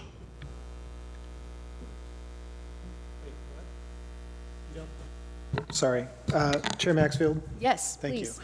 So are you saying not to vote on the next 2 and eliminate them, or you just want to do them sequentially like has been stated? I want, what I'm saying, where I would disagree is I think the second vote should be both the kickback and the other. That's my disagreement. But yeah, I want all this to get voted on. I just would like to separate out this, and the best wording I think is to say this one is for the polling only, for the balloting only.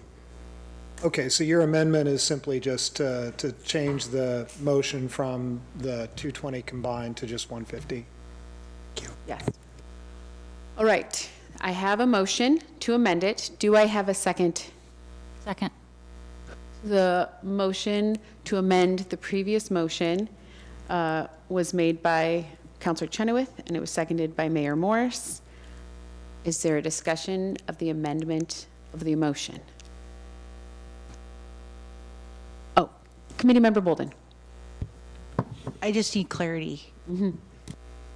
These are one-time monies, is that correct? Yes. And they are not included in the calculation of any way, shape, or form reserve dollars up at the top, correct? They are. They take away from the reserve. Right, just for this one period of time. Okay, thank you. That's correct. Seeing no further discussion, Claudia, will you make a roll? Oh, sorry, Counselor Payne. Thank you. You're doing great handling the multiple venues for this conversation, Chair McField. I just am curious, maybe for Jeff, Katie, or David, if these figures, the 150 and the 70,000, are voted against, how does that impact or perhaps intervene with the council direction from last week or Tuesday's meeting to proceed? What I heard from the council at Tuesday's meeting was an interest from at least a couple of councilors to identify the cost of the election specifically before being willing to support directing staff. That sentiment didn't prevail, but nonetheless, the way the staff interpreted the action was that we would be obligated to deal with the issue at the budget committee. And so that's where we are. So this motion would place $150,000 into the budget, which is the estimated cost of holding a bond election in November of 2025. Copy. Thank you for explaining that. I appreciate it. Very welcome. Counselor Chenoweth? No? Okay. So, Claudia, will you hold a roll call for the, to approve the amendment? So it's not voting for the 150,000, it's approving the amendment to then vote for it. Correct. Committee Member Bolden? Aye. Counselor Cunningham? Aye. Committee Member Frost? Aye. Counselor Tukolsky? Aye. Committee Member Ernst? Aye. Counselor Payne? Aye. Committee Member Watney? Aye. Counselor Chenoweth? Aye. Committee Member Harmon Ferry? Aye. Counselor Geary?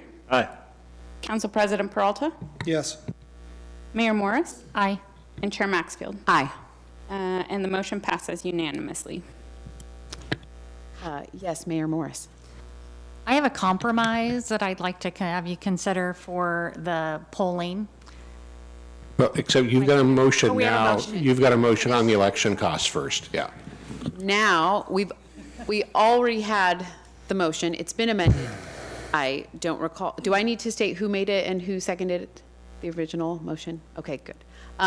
Is there any discussion about this motion?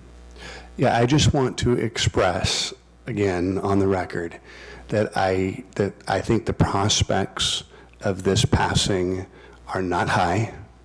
I think that we are spending money that we're going to not get a return on.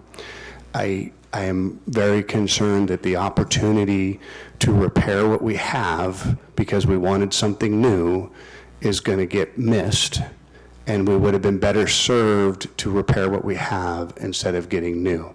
I know I'm going to be, I want to get that out there and make sure we're clear on that. I want a working pool, and I want a working rec center.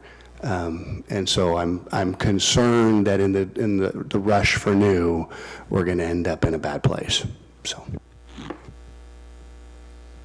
All I would comment is I wouldn't call it a rush, personally, since I've been working on it for 5 years. Oh, I have another comment, sorry. Committee Member Bolden. I appreciate what you said. But I think it's what it's all about, to hear what the people want and give them the opportunity to decide those things. And sometimes this is the only way we can make that happen.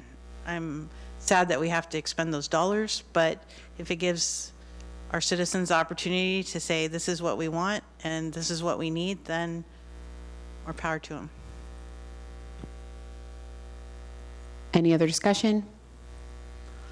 Claudia, will you take a roll call for the motion that's been amended? Now we're voting on 150,000 towards election costs. Committee Member Bolden? Aye. Counselor Cunningham? Aye. Committee Member Frost? Aye. Counselor Tukolsky? No. Committee Member Ernst? Aye. Counselor Payne? No. Committee Member Watney? Yes. Counselor Chenoweth? Nay. Committee Member Harmon Perry? Aye. Counselor Geary? Aye. Council President Peralta? Yes. Mayor Morris? Aye. And Chair Maxfield? Aye. And the motion passes by a vote of 10 ayes and 3 nays. All right, so before I ask for a motion, we're considering combining the two numbers, right? I don't want to put anything out there that might have to be amended. Oh, sorry, Mayor Morris. I just want to make a possible compromise. If we already had the $41,892,000 designated in our budget, that the city contribute that, and that the balance could be from the PAC, because I also had conversations with PAC that are doing a great, I mean, I appreciate them very much, but they also had said that they had a buy-in to it, and I would just like to consider that. That would be less. It would be around 28,000 to try to note donations from the community. That's just a thought of a compromise. Councilor Peralta. Thank you. Okay. Yeah, I mean, I definitely appreciate that, and I would support that as a minimum service level, but I generally think that when we do these bonds, we should have a consistent process. We should have a consistent level of support for what we're going to offer going forward. And I just think that the fact that we gave a level of support to the fire district, and then we're going to say we're not going to give a level of support to this because it's, you know, not the preference of some members of the council. I just, you know, and I understand the budget situation, but I really don't think that the budget situation today is all that much different than it was when we went forward with the fire district. We were in probably a deeper hole at that time, and yet we came up with the additional resources to try and send that off to ensure the best possible chances for success. And I would just not want the members of the MACPAC who have been working on this for 5 years to feel like they have put in this effort, made these recommendations. I don't know how many hours they've spent, but it's a lot. Chair Maxfield can speak to that.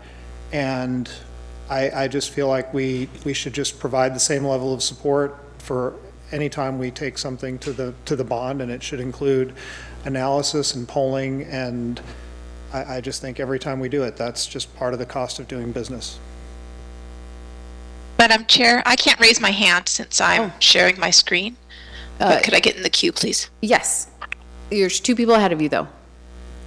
Councilor Geary? Thank you. I would echo that. I appreciate the offer on sort of a compromise solution, but I think it is keeping in line with a sound investment in the success and viability of moving this forward. To not invest at this level, which again, agreeing with Council President Peralta, should be a consistent funding level of an effort of this order and magnitude on this type of effort.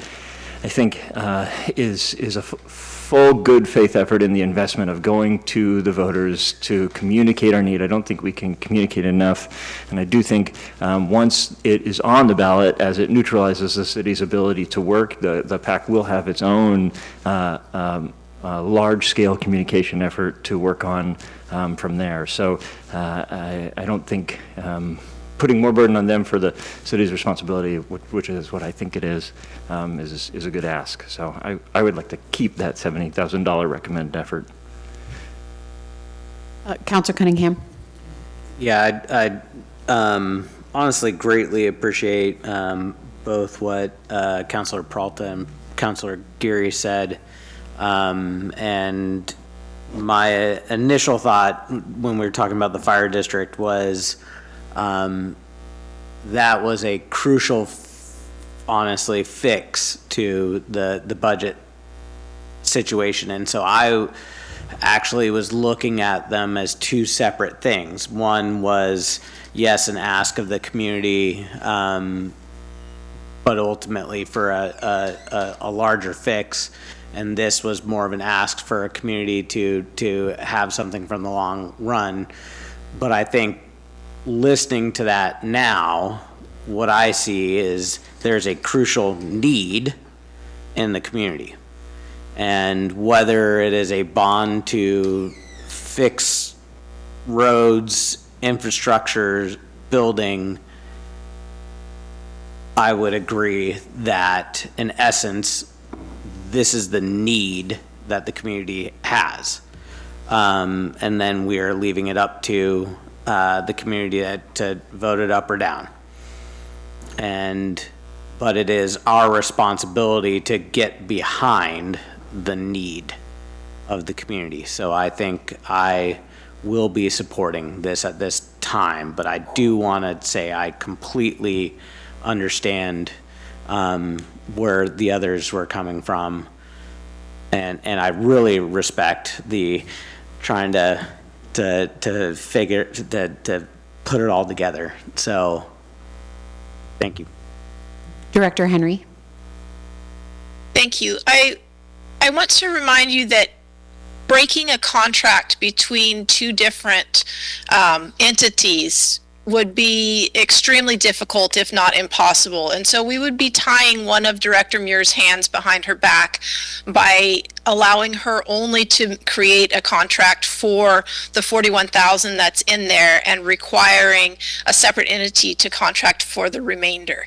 If there was a desire to have the PAC raise the remainder of the money, we can always create a dedicated donation account or create a separate agreement with them and have revenues that would go back to replace the money in the reserve. That can be something that's talked about down the road, but we would still need the expenditure appropriation for the full contract in order to have the work be done, whether it's paid for by the city or by the PAC by something that we negotiate down the road. We would still need that full amount of the expenditure in the budget in order to do the contract, in order to move forward. Committee Member Ernst?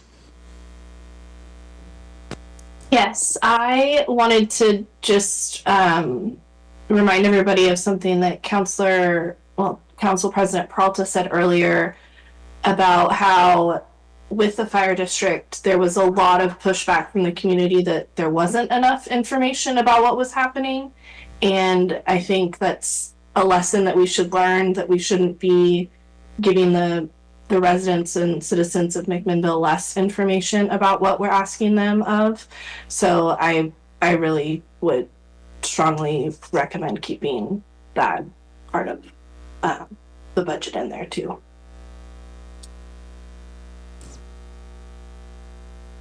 So, I don't have a motion on the table. I've heard two possible ones. How do I read them with the money combined? Do I just say? So let me give Katie the chance to weigh in on this after I say what I'm thinking and just make sure it works. I mean, the 41,892 is already in the budget. I think you could entertain a motion to add an additional $28,108 to the proposed budget, and that gets the total available for the polling and advertising to $70,000. That's exactly what I would recommend. All right, there you go. Okay. I would move that we add the $28,108,000 to that $41,892 line item in the Parks and Recreation Department to fund the geo bond polling and information effort. Second.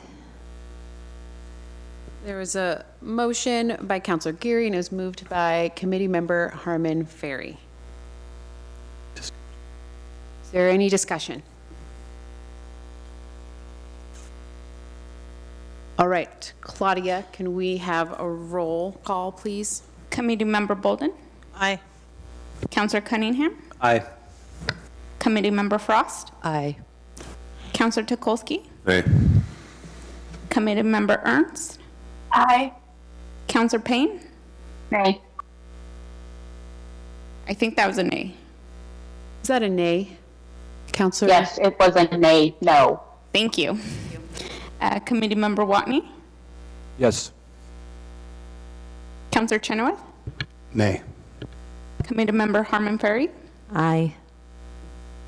Counselor Geary? Aye. Council President Peralta? Yes. Mayor Morris? Nay. And Chair Maxfield?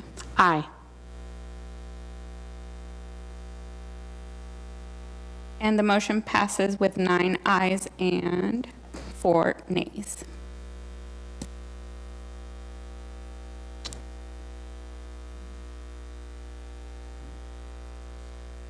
So now, before I read the motion about parks and materials and services going up, I just want to make sure we aren't going to need an amendment. I'm going to start to read it. Interrupt me. Do I have a motion to increase materials and services expenses by $245,000 to restore the park's maintenance service level? Yeah, so motion. Second. That was the motion was moved by Councilor Tukolsky and seconded by Councilor Geary. Do we need any discussion?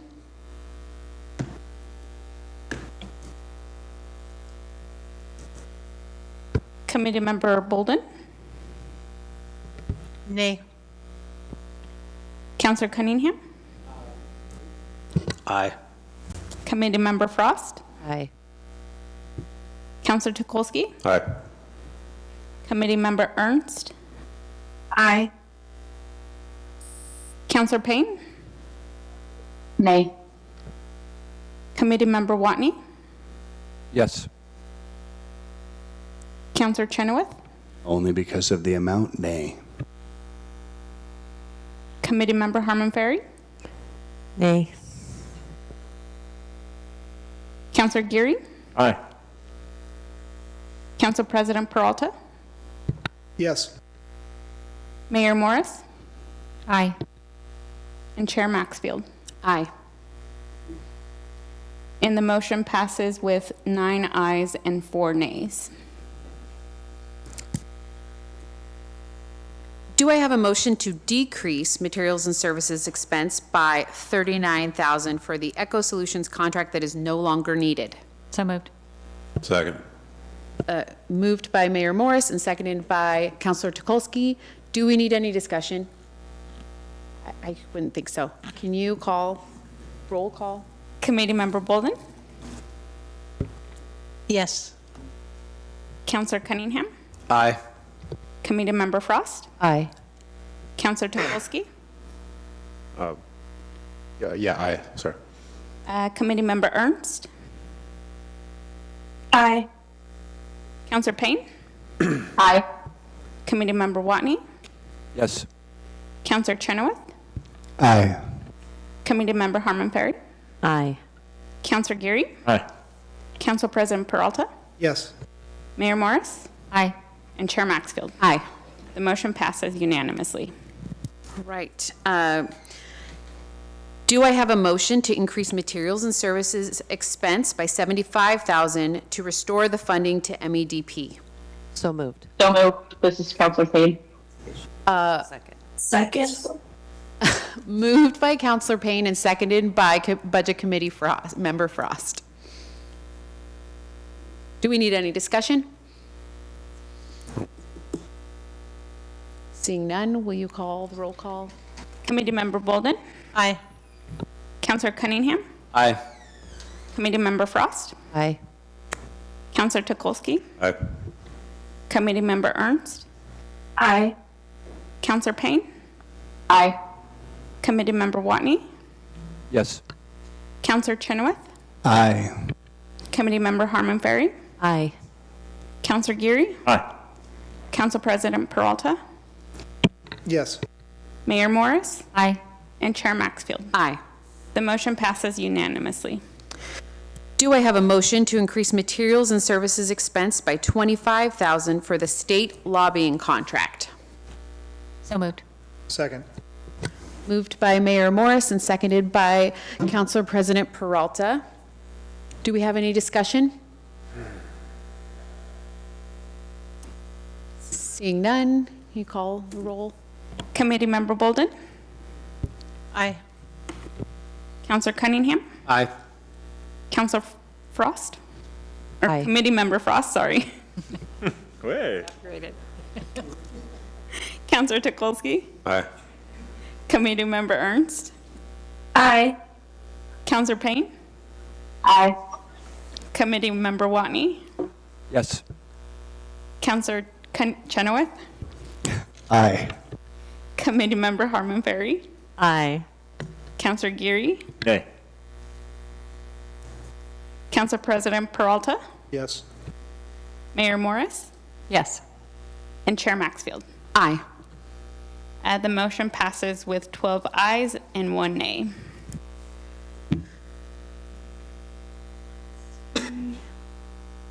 Okay. Oh, I don't have the software on here. And those two should be together, I think. Yeah, the restoration of funding for the court software, I think, is 151,000 according to my other notes. Is that correct, Katie? Yes, that is correct, and I apologize, Chair, I missed it. I would move that we add 151,000 back to the budget for the purpose of purchasing the court software and the annual court software costs. Second. Motion was moved by, was made by Councilor Chenoweth and seconded She beat me. by Committee Member Frost. Any discussion needed? Committee Member Bolden? I just want to clarify that the annual court software is not a one-time. It would have to continue every year. Right. Just for clarity. Yes, Councilor Chenoweth. I also would, for clarity, like to verify that by bringing this software online and getting it up to running, it should bring efficiencies that would make it to where our personnel costs could potentially go down in the future. Is that an accurate assumption? I would not foresee the personnel costs going down. I would see the piles and piles of paperwork at the city hall going down, and us being less far behind on collections and possibly the revenues going up because of being able to actually collect on many of the bills that are past due that we have not been able to handle and look into. Yes. Just a question, do you think that could be to the tune of $27,000 a year? I think it could be, possibly even more. And, But the turnover that we will have if we don't get the software will definitely cost more than $27,000 because of the wear and tear on our staff right now. Council President Peralta? Thank you. When we first contemplated the software, I just wanted to make a note that when we first contemplated the software at that time, the court had indicated that it might ultimately free up capacity for additional specialty courts.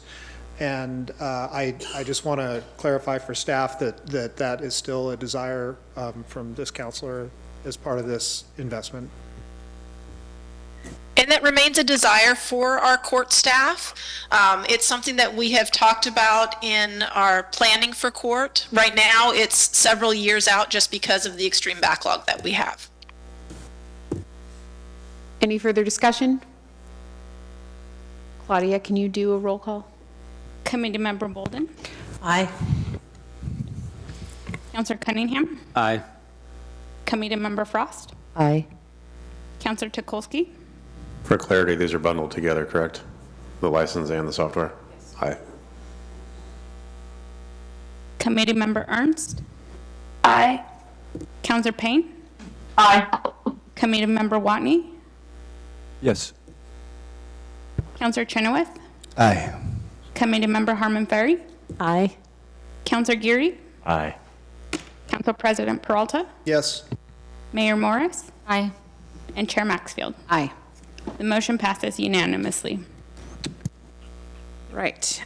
Do I have a motion to increase material services expense by $14,000 to restore funding for the Downtown Association? So moved. Second. Heard Scott on that. Counselor Cunningham moved, is that how I say the, moved, made the motion, moved the motion? Hey. And seconded by Councilor President Peralta. Is there a discussion? Yes. Yes. Are we talking about the flower baskets? No. What are we talking about? This is supporting the Downtown Association that does the farmer's Okay, market. and MDA part then. that was a separate line item. Want to make sure. Yeah, and just for clarity, that's a contribution that the city makes in recognition of the fact that we own property that is tax exempt in the district. What's that? Any other discussion? Claudia? Committee Member Bolden? Aye. Counselor Cunningham? Aye. Committee Member Frost? Aye. Counselor Tukolsky? Nay. Committee Member Ernst? Aye. Counselor Payne? Nay. Committee Member Watney? Yes. Counselor Chenoweth? Aye. Committee Member Harmon Ferry? Aye. Counselor Geary? Aye. Council President Peralta? Yes. Mayor Morris? Yes. And Chair Maxfield? Aye. And the motion passes with a vote of 11 to 2, or 11 ayes and 2 nays. Do I have a motion to decrease capital outlay expense by $16,000 to remove the unneeded budget for the purchase of a police canine? So moved. Second. Second. So it was moved by Committee Member Harmon Ferry and seconded by Councilor Peralta. Is there any discussion needed? Great. Will you call the roll? Committee Member Bolden? Aye. Counselor Cunningham? Aye. Committee Member Frost? Aye. Counselor Tukolsky? Aye. Committee Member Ernst? Aye. Counselor Payne? Aye.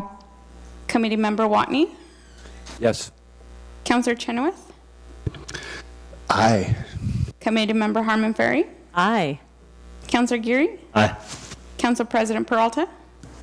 Yes. Mayor Morris? Yes. Chair Maxfield? Aye. The motion passes unanimously. All right, we are going to take, One moment, please, Chair. yes.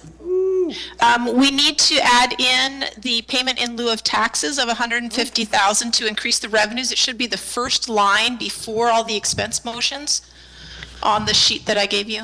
So moved. Seconded. Moved by Councilor Chenoweth and seconded by Committee Member Bolden. Is there any discussion? I have no idea what just happened. Oh, we want the pilot, the payment in lieu of tax, 150, it's revenue, 150. Okay, yeah, I'm good with that, yeah. All right, So, thanks. will you call the roll? Committee Member Bolden? Yes. Counselor Cunningham? Aye. Committee Member Frost? Aye. Counselor Tukolsky? Aye. Committee Member Ernst? Aye. Counselor Payne? Aye.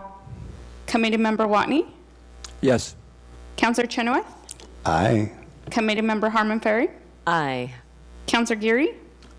Aye. Council President Peralta? Yes. Mayor Morris? Aye. And Chair Maxfield? Aye. The motion passes unanimously. I think we're going to take a break. if Chair that's Maxfield? okay. May- Oh, yes. May I real quickly?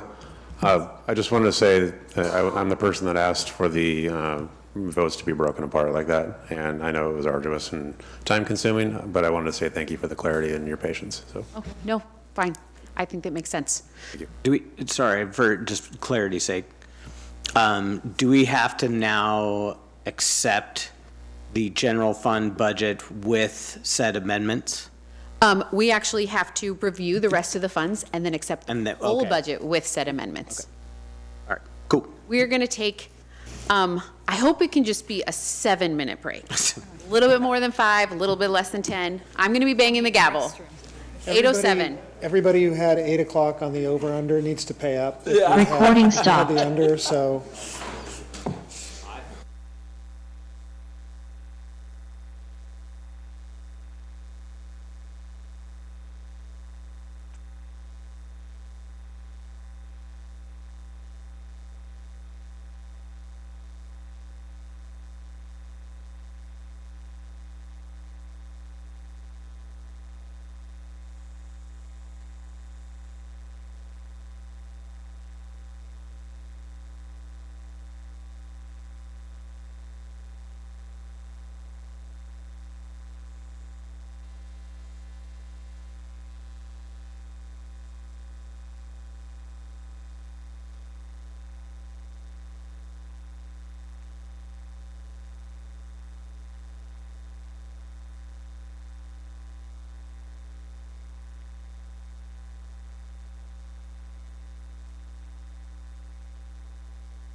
All right, Recording it's in progress.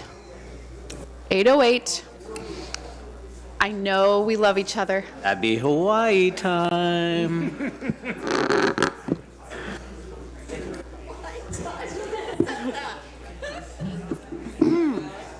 808, right? That is the, yeah, okay. I wasn't totally off the, My best friend, I call him at least once a week, 808. Yeah. I see that number. do it. Where's that gavel you promised? I need one at home. Chair Maxfield, since we are waiting for others, I'd like to make a statement for the record. Along the lines of everything that's already been mentioned about all the hard work and everything like that, what I think I really appreciate was us moving to the straw poll on the second day, because I think it truly did allow for us to be a little bit more free with proposing ideas and accepting things. And what I would say is that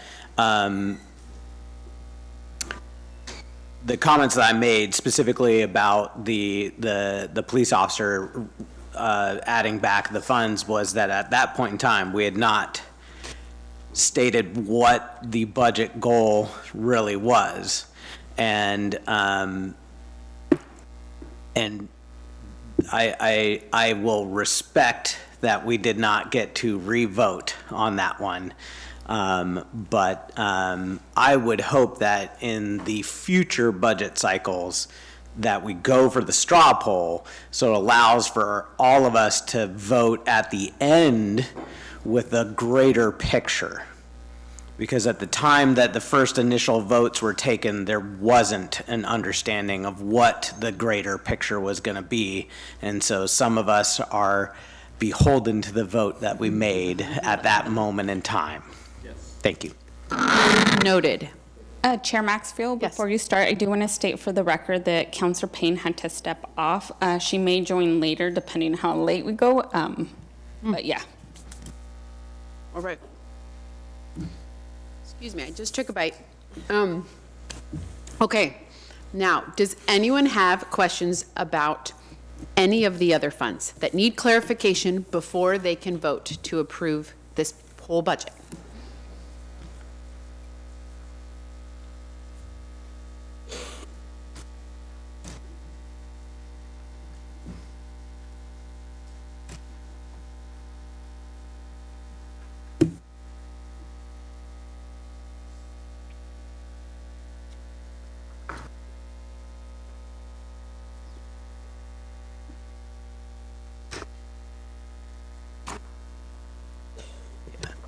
Are we allowed to jump around? Of course you're allowed to jump around. It would be preferable if you're gonna have a lot to move. We can do a fund at a time. All right, then. Grants and Special Assessment Fund.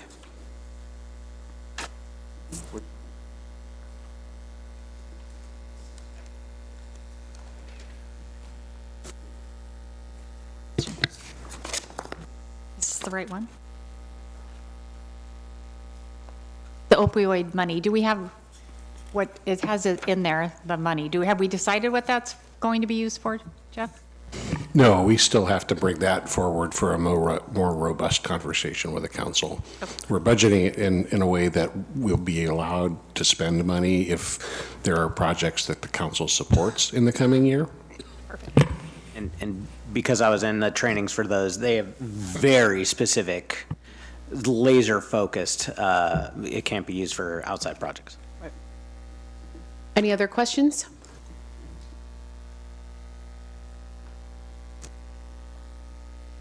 So while people are looking, you could also be looking in the next, if you want to prep for the next fund. My first question is in telecommunications. Okay.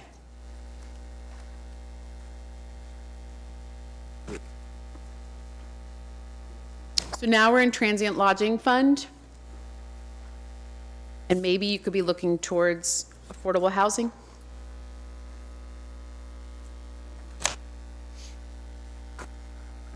What page are we on? 344 is the beginning of the transient lodging tax fund section.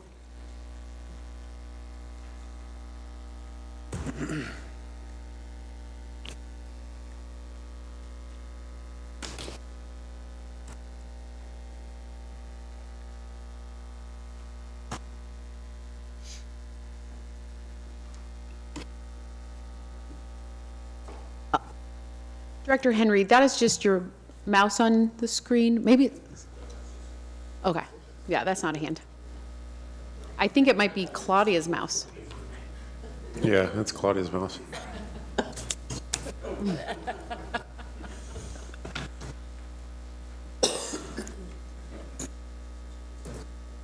Yes, we're looking for questions for the transient lodging tax fund. And moving forward to the affordable housing tax fund, if you have one there, that's page 351. If you don't have questions in those funds, you're welcome to move to telecommunications. Actually, it's a yeah, sorry. My first one, I misspoke. It's emergency communication. Oh, Counselor Geary has a question. In the Affordable Housing Fund, on the, and this is just a confirmation of my comprehension of reading. I am on the page 360, budget line 8226, developer incentives. So just want to understand, 2025, we had a budget of 564. We are rolling over the 564 and then adding projections to fill that bucket. To total the new total. My question is, that means no developers took advantage of any of the incentives we had budgeted previously. Is that correct? That's the construction excise tax program that we've been working on and presenting to you all. Yeah. And so we are real close in being able to present that. So as far as unless Heather wants to What a correct. great council liaison. Thank you, Councilor Cunningham. Yeah, so this is a program that we've been, the 500,000+, it represents 2 years of collections of excise tax. The Affordable Housing Committee has been developing a program in terms of how to deploy those funds into the community for projects. And so it carries forward every year because statutorily we have to use those funds for particular programs. But we expect to be able to get the first rollout of the program next fiscal year out. Okay, so it hasn't been taken advantage of because the program in which you could use to take advantage of has not been implemented yet. That's right. Okay, very good. Right, thank you. Very soon. Very soon. So we're in affordable housing fund, but you can look towards telecommunications or emergency communications. So page 378, emergency communications, and I assume this is the same answer. It's literally the first line that we're having the proposed budget for 7720-06 of 11,300, which is nearly 10 times the amount 9 times the amount that has been previously put forward. That is we don't know, like there could be a cost in this one that we really do need the money for. I'm assuming that's the answer to this one. Can you restate which line item? It's the first one on 378-7720-06, proposed budget of 11,300. It just seemed remarkable to me that there's such growth in that, being that the two actuals that we have is so much lower. I'm gathering that some of the repairs and maintenance on these things can be very costly when they do happen. And so we just have to have that a level of money so that we're not having to go back and find it. Is that just the answer?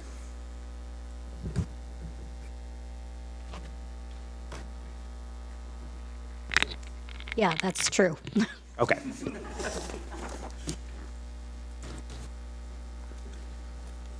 Chair had a question. Yes, Counselor Tukolsky. On paper page 378, PDF page 382, the 8180-05, Wycom, other governmental services, that value was different. We discussed that a few days ago.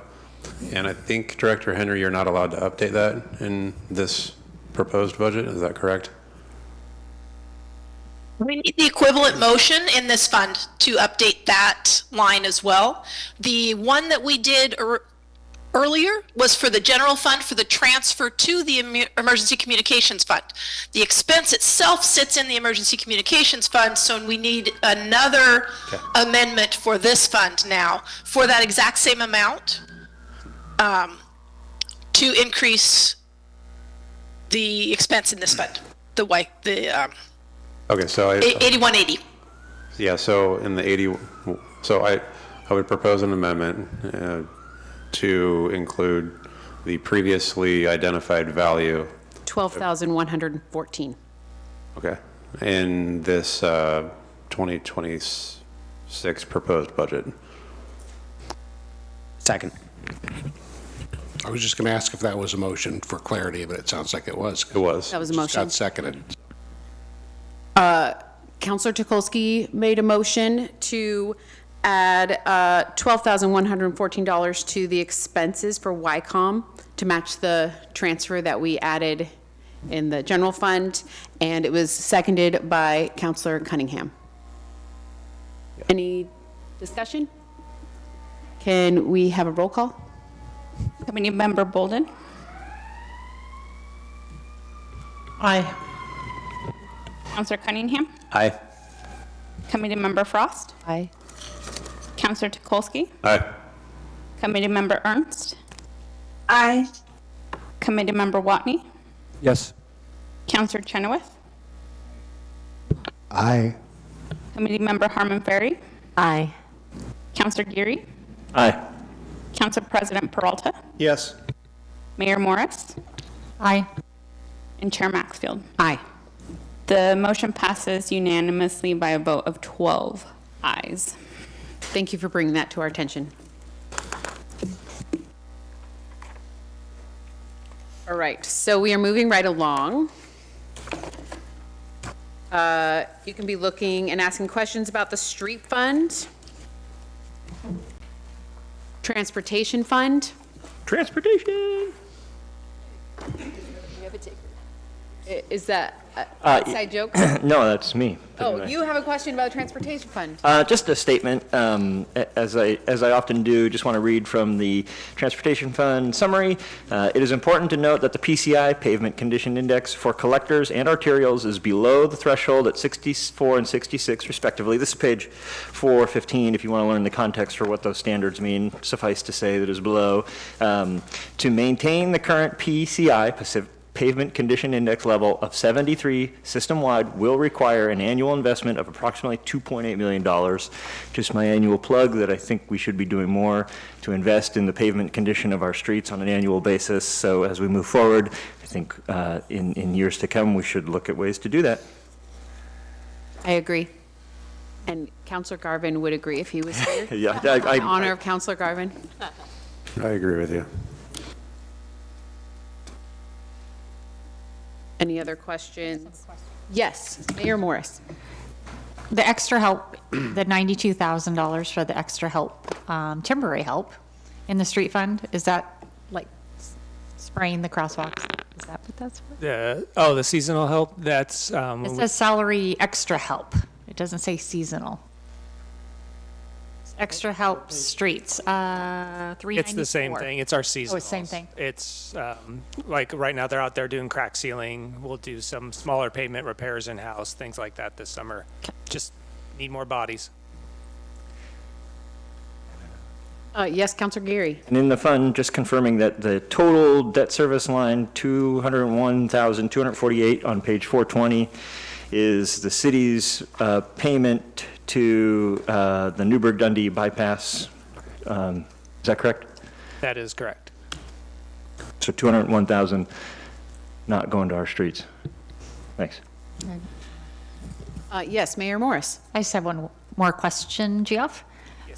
It says litter patrol, $5,000. Who does our litter? Who's litter patrol? Come on down. I'm going to say it's David. David, no one That on won't Zoom work for the can hear people you. online. The people online can't hear. Sorry. It's your time to shine, David. No, ma'am. That's old nomenclature. Years ago, we had an agreement with the county to do litter patrol. Now, what that is basically, it's how we pay for our Adopt a Road program. So it's money we set aside to help supply vests and signage for those folks. Maybe we could change that description next time. I think that's a great description. We can change it next time. Yes, committee member Harmon Ferry. I have a question about page 420, line item 9020-10. Was 000, now it's 1.375 million. What is that project, or? It's the Cypress and Fellows Overlay Project that was recently contracted. Pretty significant street failure going on there. We needed to get it done. Thank you. Councilor Tukolsky. Yeah, thank you, Chair. Page 395, paper page 395, PDF 399. There's a line 7720-35. This is in the street fund for storm drains. Last year's amended budget was 100,000. This year it's 20,000. That's the $80,000 difference on that.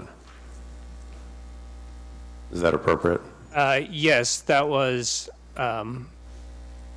We had been putting 100,000 pretty much every year, and we'd never been spending that amount. So that was my direction to staff to reduce it to a more realistic number. Okay, thanks. I just want to make sure it was intentional. Thank you. Councilor Cunningham. Yeah, this is for all of airport, I guess. I've voiced this to a few of the staff. I'm surprised that our airport does not generate as nearly as much revenue as I feel it should.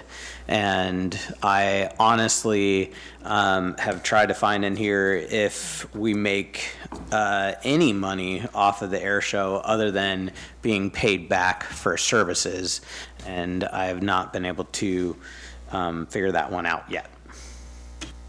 Yeah, we get paid about $3,000 a year for the air show to help support it, but it's not a money maker for us.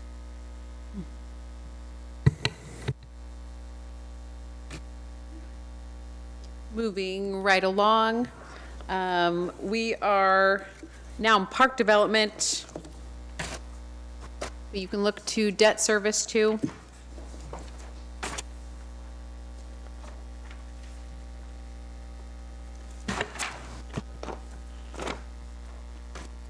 Councilor Geary. Yeah, I'm just going to restate in this fund that I do believe that we should have continue on with the work we did at a previous work session a few years ago and look at ways to onboard SDCs for commercial and industrial projects and development in town for parks and park development. I think it's a big opportunity to help those businesses in development help pay for the future development of parks, which helps attract good jobs and I think a vibrant community that can be multi-age and get younger with the time and get younger with our population. So I think we should be looking at bringing those on.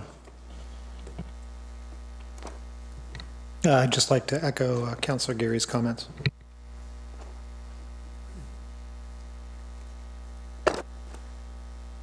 Any questions for building fund, stormwater operations? I had one on the park development fund. Oh, yes. Do we have I didn't see it in here. Do we have the funds in here to replace the recirculation pump at Discovery Meadows? That's in the ARPA funding, so Okay, it's not so- in the park okay, it's development funded then. fund, because that's park SDCs. Okay, thanks.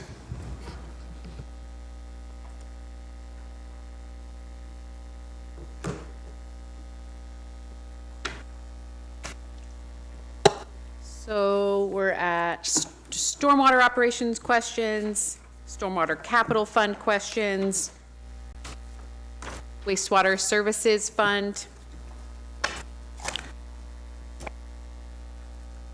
Counselor Geary? No, I was just waving to Leland. Oh. I feel like we should. Oh. I think he would prefer to only have questions that we really need answered.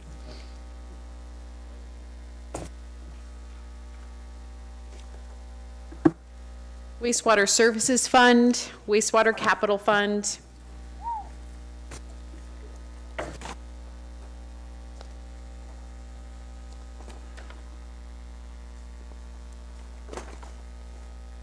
Or Mayor Morris? The rental property repair and maintenance of 16,520 is 488. Are the tenants moved out of that house? I assume this is for the house. Is Leland? Do we get to answer a question? They've been given the 90-day notice. Okay. They've not been moved out yet.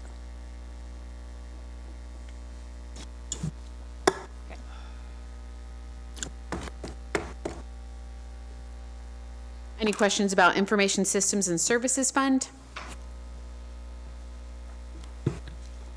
I have one more wastewater. Yes.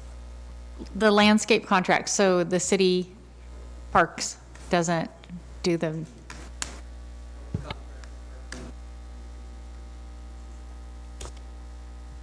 Oh, Garten does it all?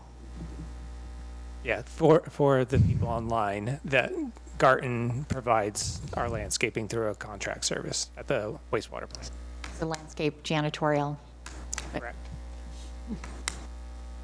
It does look really nice. Counselor Cunningham? I'm actually going to second that one because, like, I walked back there the other day and I had no idea where I was, and I was like, "What is this building? It is incredible!" Like, it's just, yeah. That's our secret. Please don't share that. No. I didn't say where it was. It actually was very nice. Didn't smell either. Oh, he's coming up. I just got to make one comment. All our odor system is back online with the new system.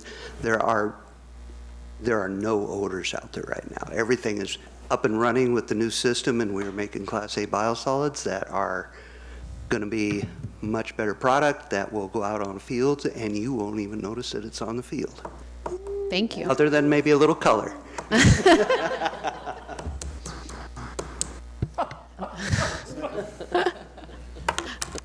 Yes, Committee Member Harmon Ferry. I just had a comment in the information systems area. I was really excited to read about the fact that we're exploring AI technology and wondering if in the future that could maybe be some cost savings somewhere if we use the technologies the right way. Thank you. Any questions about Insurance Services Fund? I would just note that some aspects of the budget presentations this year were brought to you with the assistance of AI. Oh.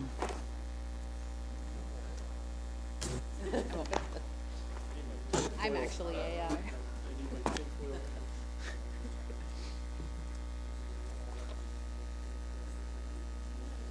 Yeah, exactly. I cannot confirm or deny.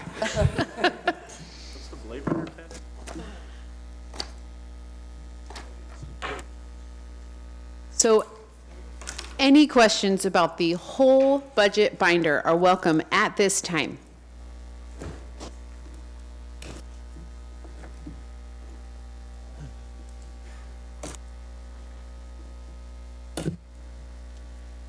If you want to close your budget, like closing menu, that would signal to me that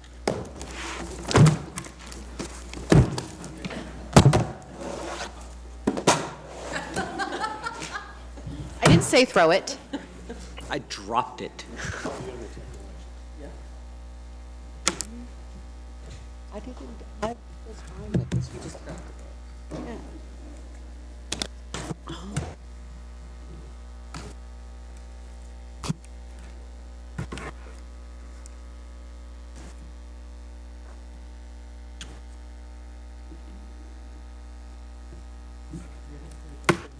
No. All right. I just realized I need to list all the amendments, don't I, when I make, I don't. Oh. As amended by previous motions. Oh, that's wonderful. Amended by previous motions. So do I have the right total number here?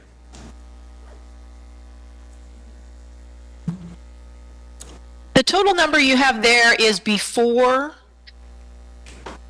the amendments. You have the 121, 128, 571, is that correct? Correct. And so we need to add to that number 150,000 and 12,114. All the rest of the changes are coming from fund balance. That is 162, 114. Can you just give us the total number, Katie? I can as soon as I calculated. You went much faster through this, the rest of this. Okay, 121,290,685. Mayor Morris has a question. Sorry, and just on the police part, I just want to make sure that the reserve, it's unfunded, but I want to make sure it still stays a line item for future. Yeah, there'll be an account. All the accounts will stay live for at least 3 years without expenditure. Perfect. Okay. So the only change is that number is 121,290,685. Okay.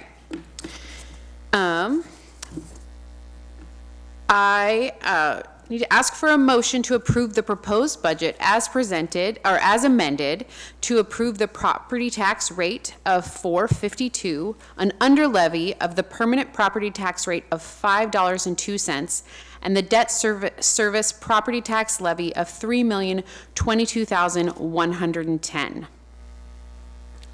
I'd like to move the budget for this year as described by Chair Maxfield. Second. Moved by Council President Peralta and seconded by Councilor Geary. So now I read. I need to make a clarification, Yes. please. The motion on the floor is for the tax levies and not for the budget. The motion as read by the chair was requesting a motion to approve the tax levies. The motion made by Council President was to approve the budget. They are two distinct motions that we need. So could we get clarification on which one we're voting for? I apologize, I misspoke, and I consider it like a scrivener's error perhaps, and my motion was intended to be as described by Finance Director Henry. Is that sufficient? Yes, I believe it is. And my second would be in line with that corrected motion. So, sorry, my script is a little, so do we now You're looking vote at on the tax me levy? skeptically. Yeah, well, we had a first and second. The motion is now belongs to the body, and it cannot be just repealed. It has to be moved correctly from that point. I don't know if it matters which order does it matter which order we do it in? Can we just go forward with the motion and second the way it was done? Sorry, I didn't understand that last idea. Meaning, since he's already motioned it to accept the budget, can we just go forward with that, or do we have to do the tax first? No, you can do them in any order. So I'd say we just move forward with this, clarify that this is accepting the budget, because we do have a first and second on the floor. And the chair actually has a detailed motion then that she can read to clarify the record. Okay, so I will read the detailed motion about the budget. So it is moved by Budget Committee member, or Councilor President Peralta, and seconded by Councilor Geary, that the Budget Committee of the City of McMinnville has reviewed and hereby approves the budget for the 2025-2026 fiscal year in the amount of $121,290,685, as amended by the previous motions. The committee, I will just. That's your motion, right? Do we have any discussion? Yes. Would it be possible, just for clarity, what was the end number at the top that we have of above the 1.5 months of reserve? Oh, yeah, so the spreadsheet, Katie, can you bring that up real quick? Or just the total reserves at the end, right? Yeah, I mean, we've been looking at it in that one way. It might confuse my They're poor both brain. there. So you're 158,627 over the 1.5 month reserve. And then that number's a little small for me, Katie. Can you just read the total reserve then? The total reserve, the total unappropriated ending balance, or the total reserve, is $2,175,991. Thank you. Any further discussion? Seeing none, I will ask for a roll call, Claudia.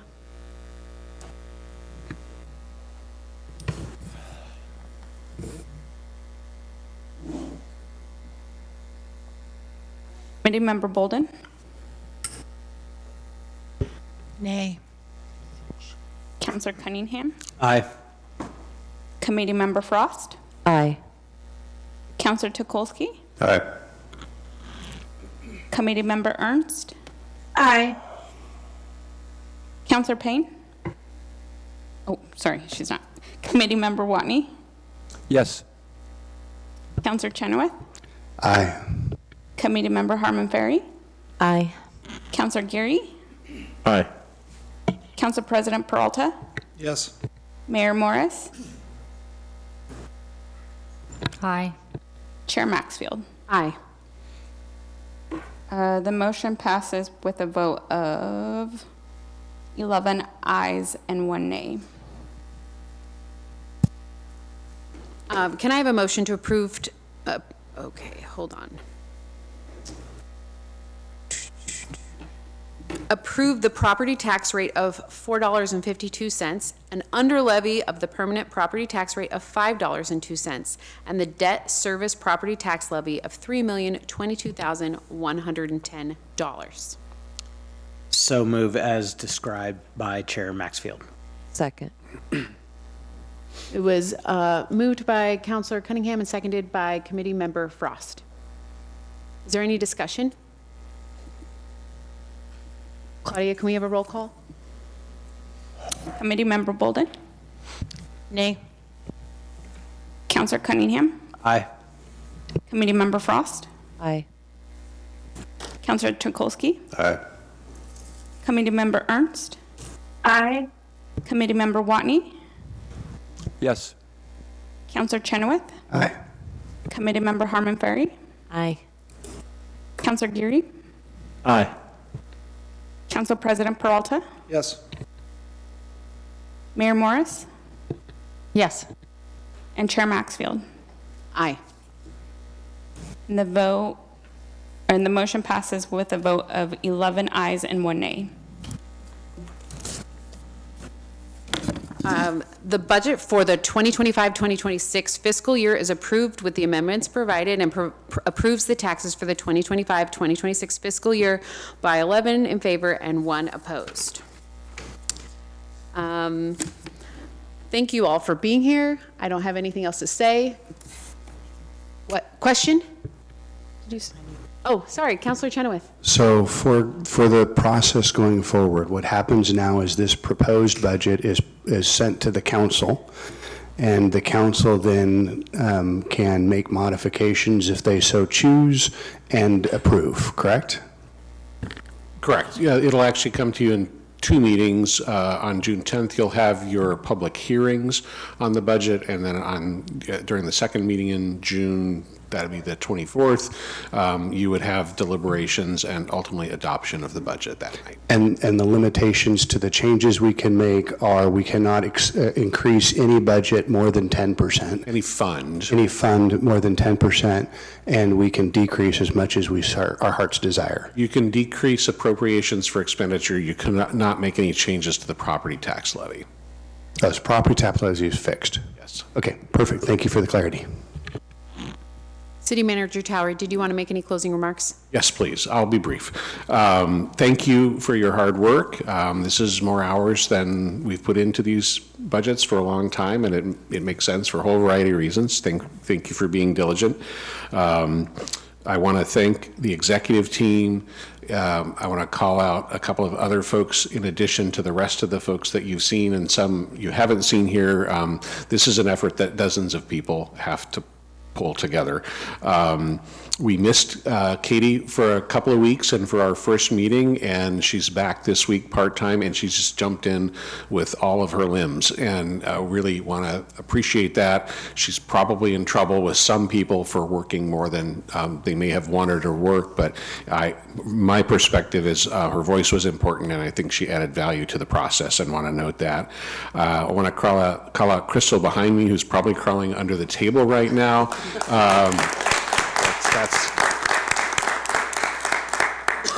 Crystal wasn't the only person that picked up a lot of extra work during the process, but she's one who's here.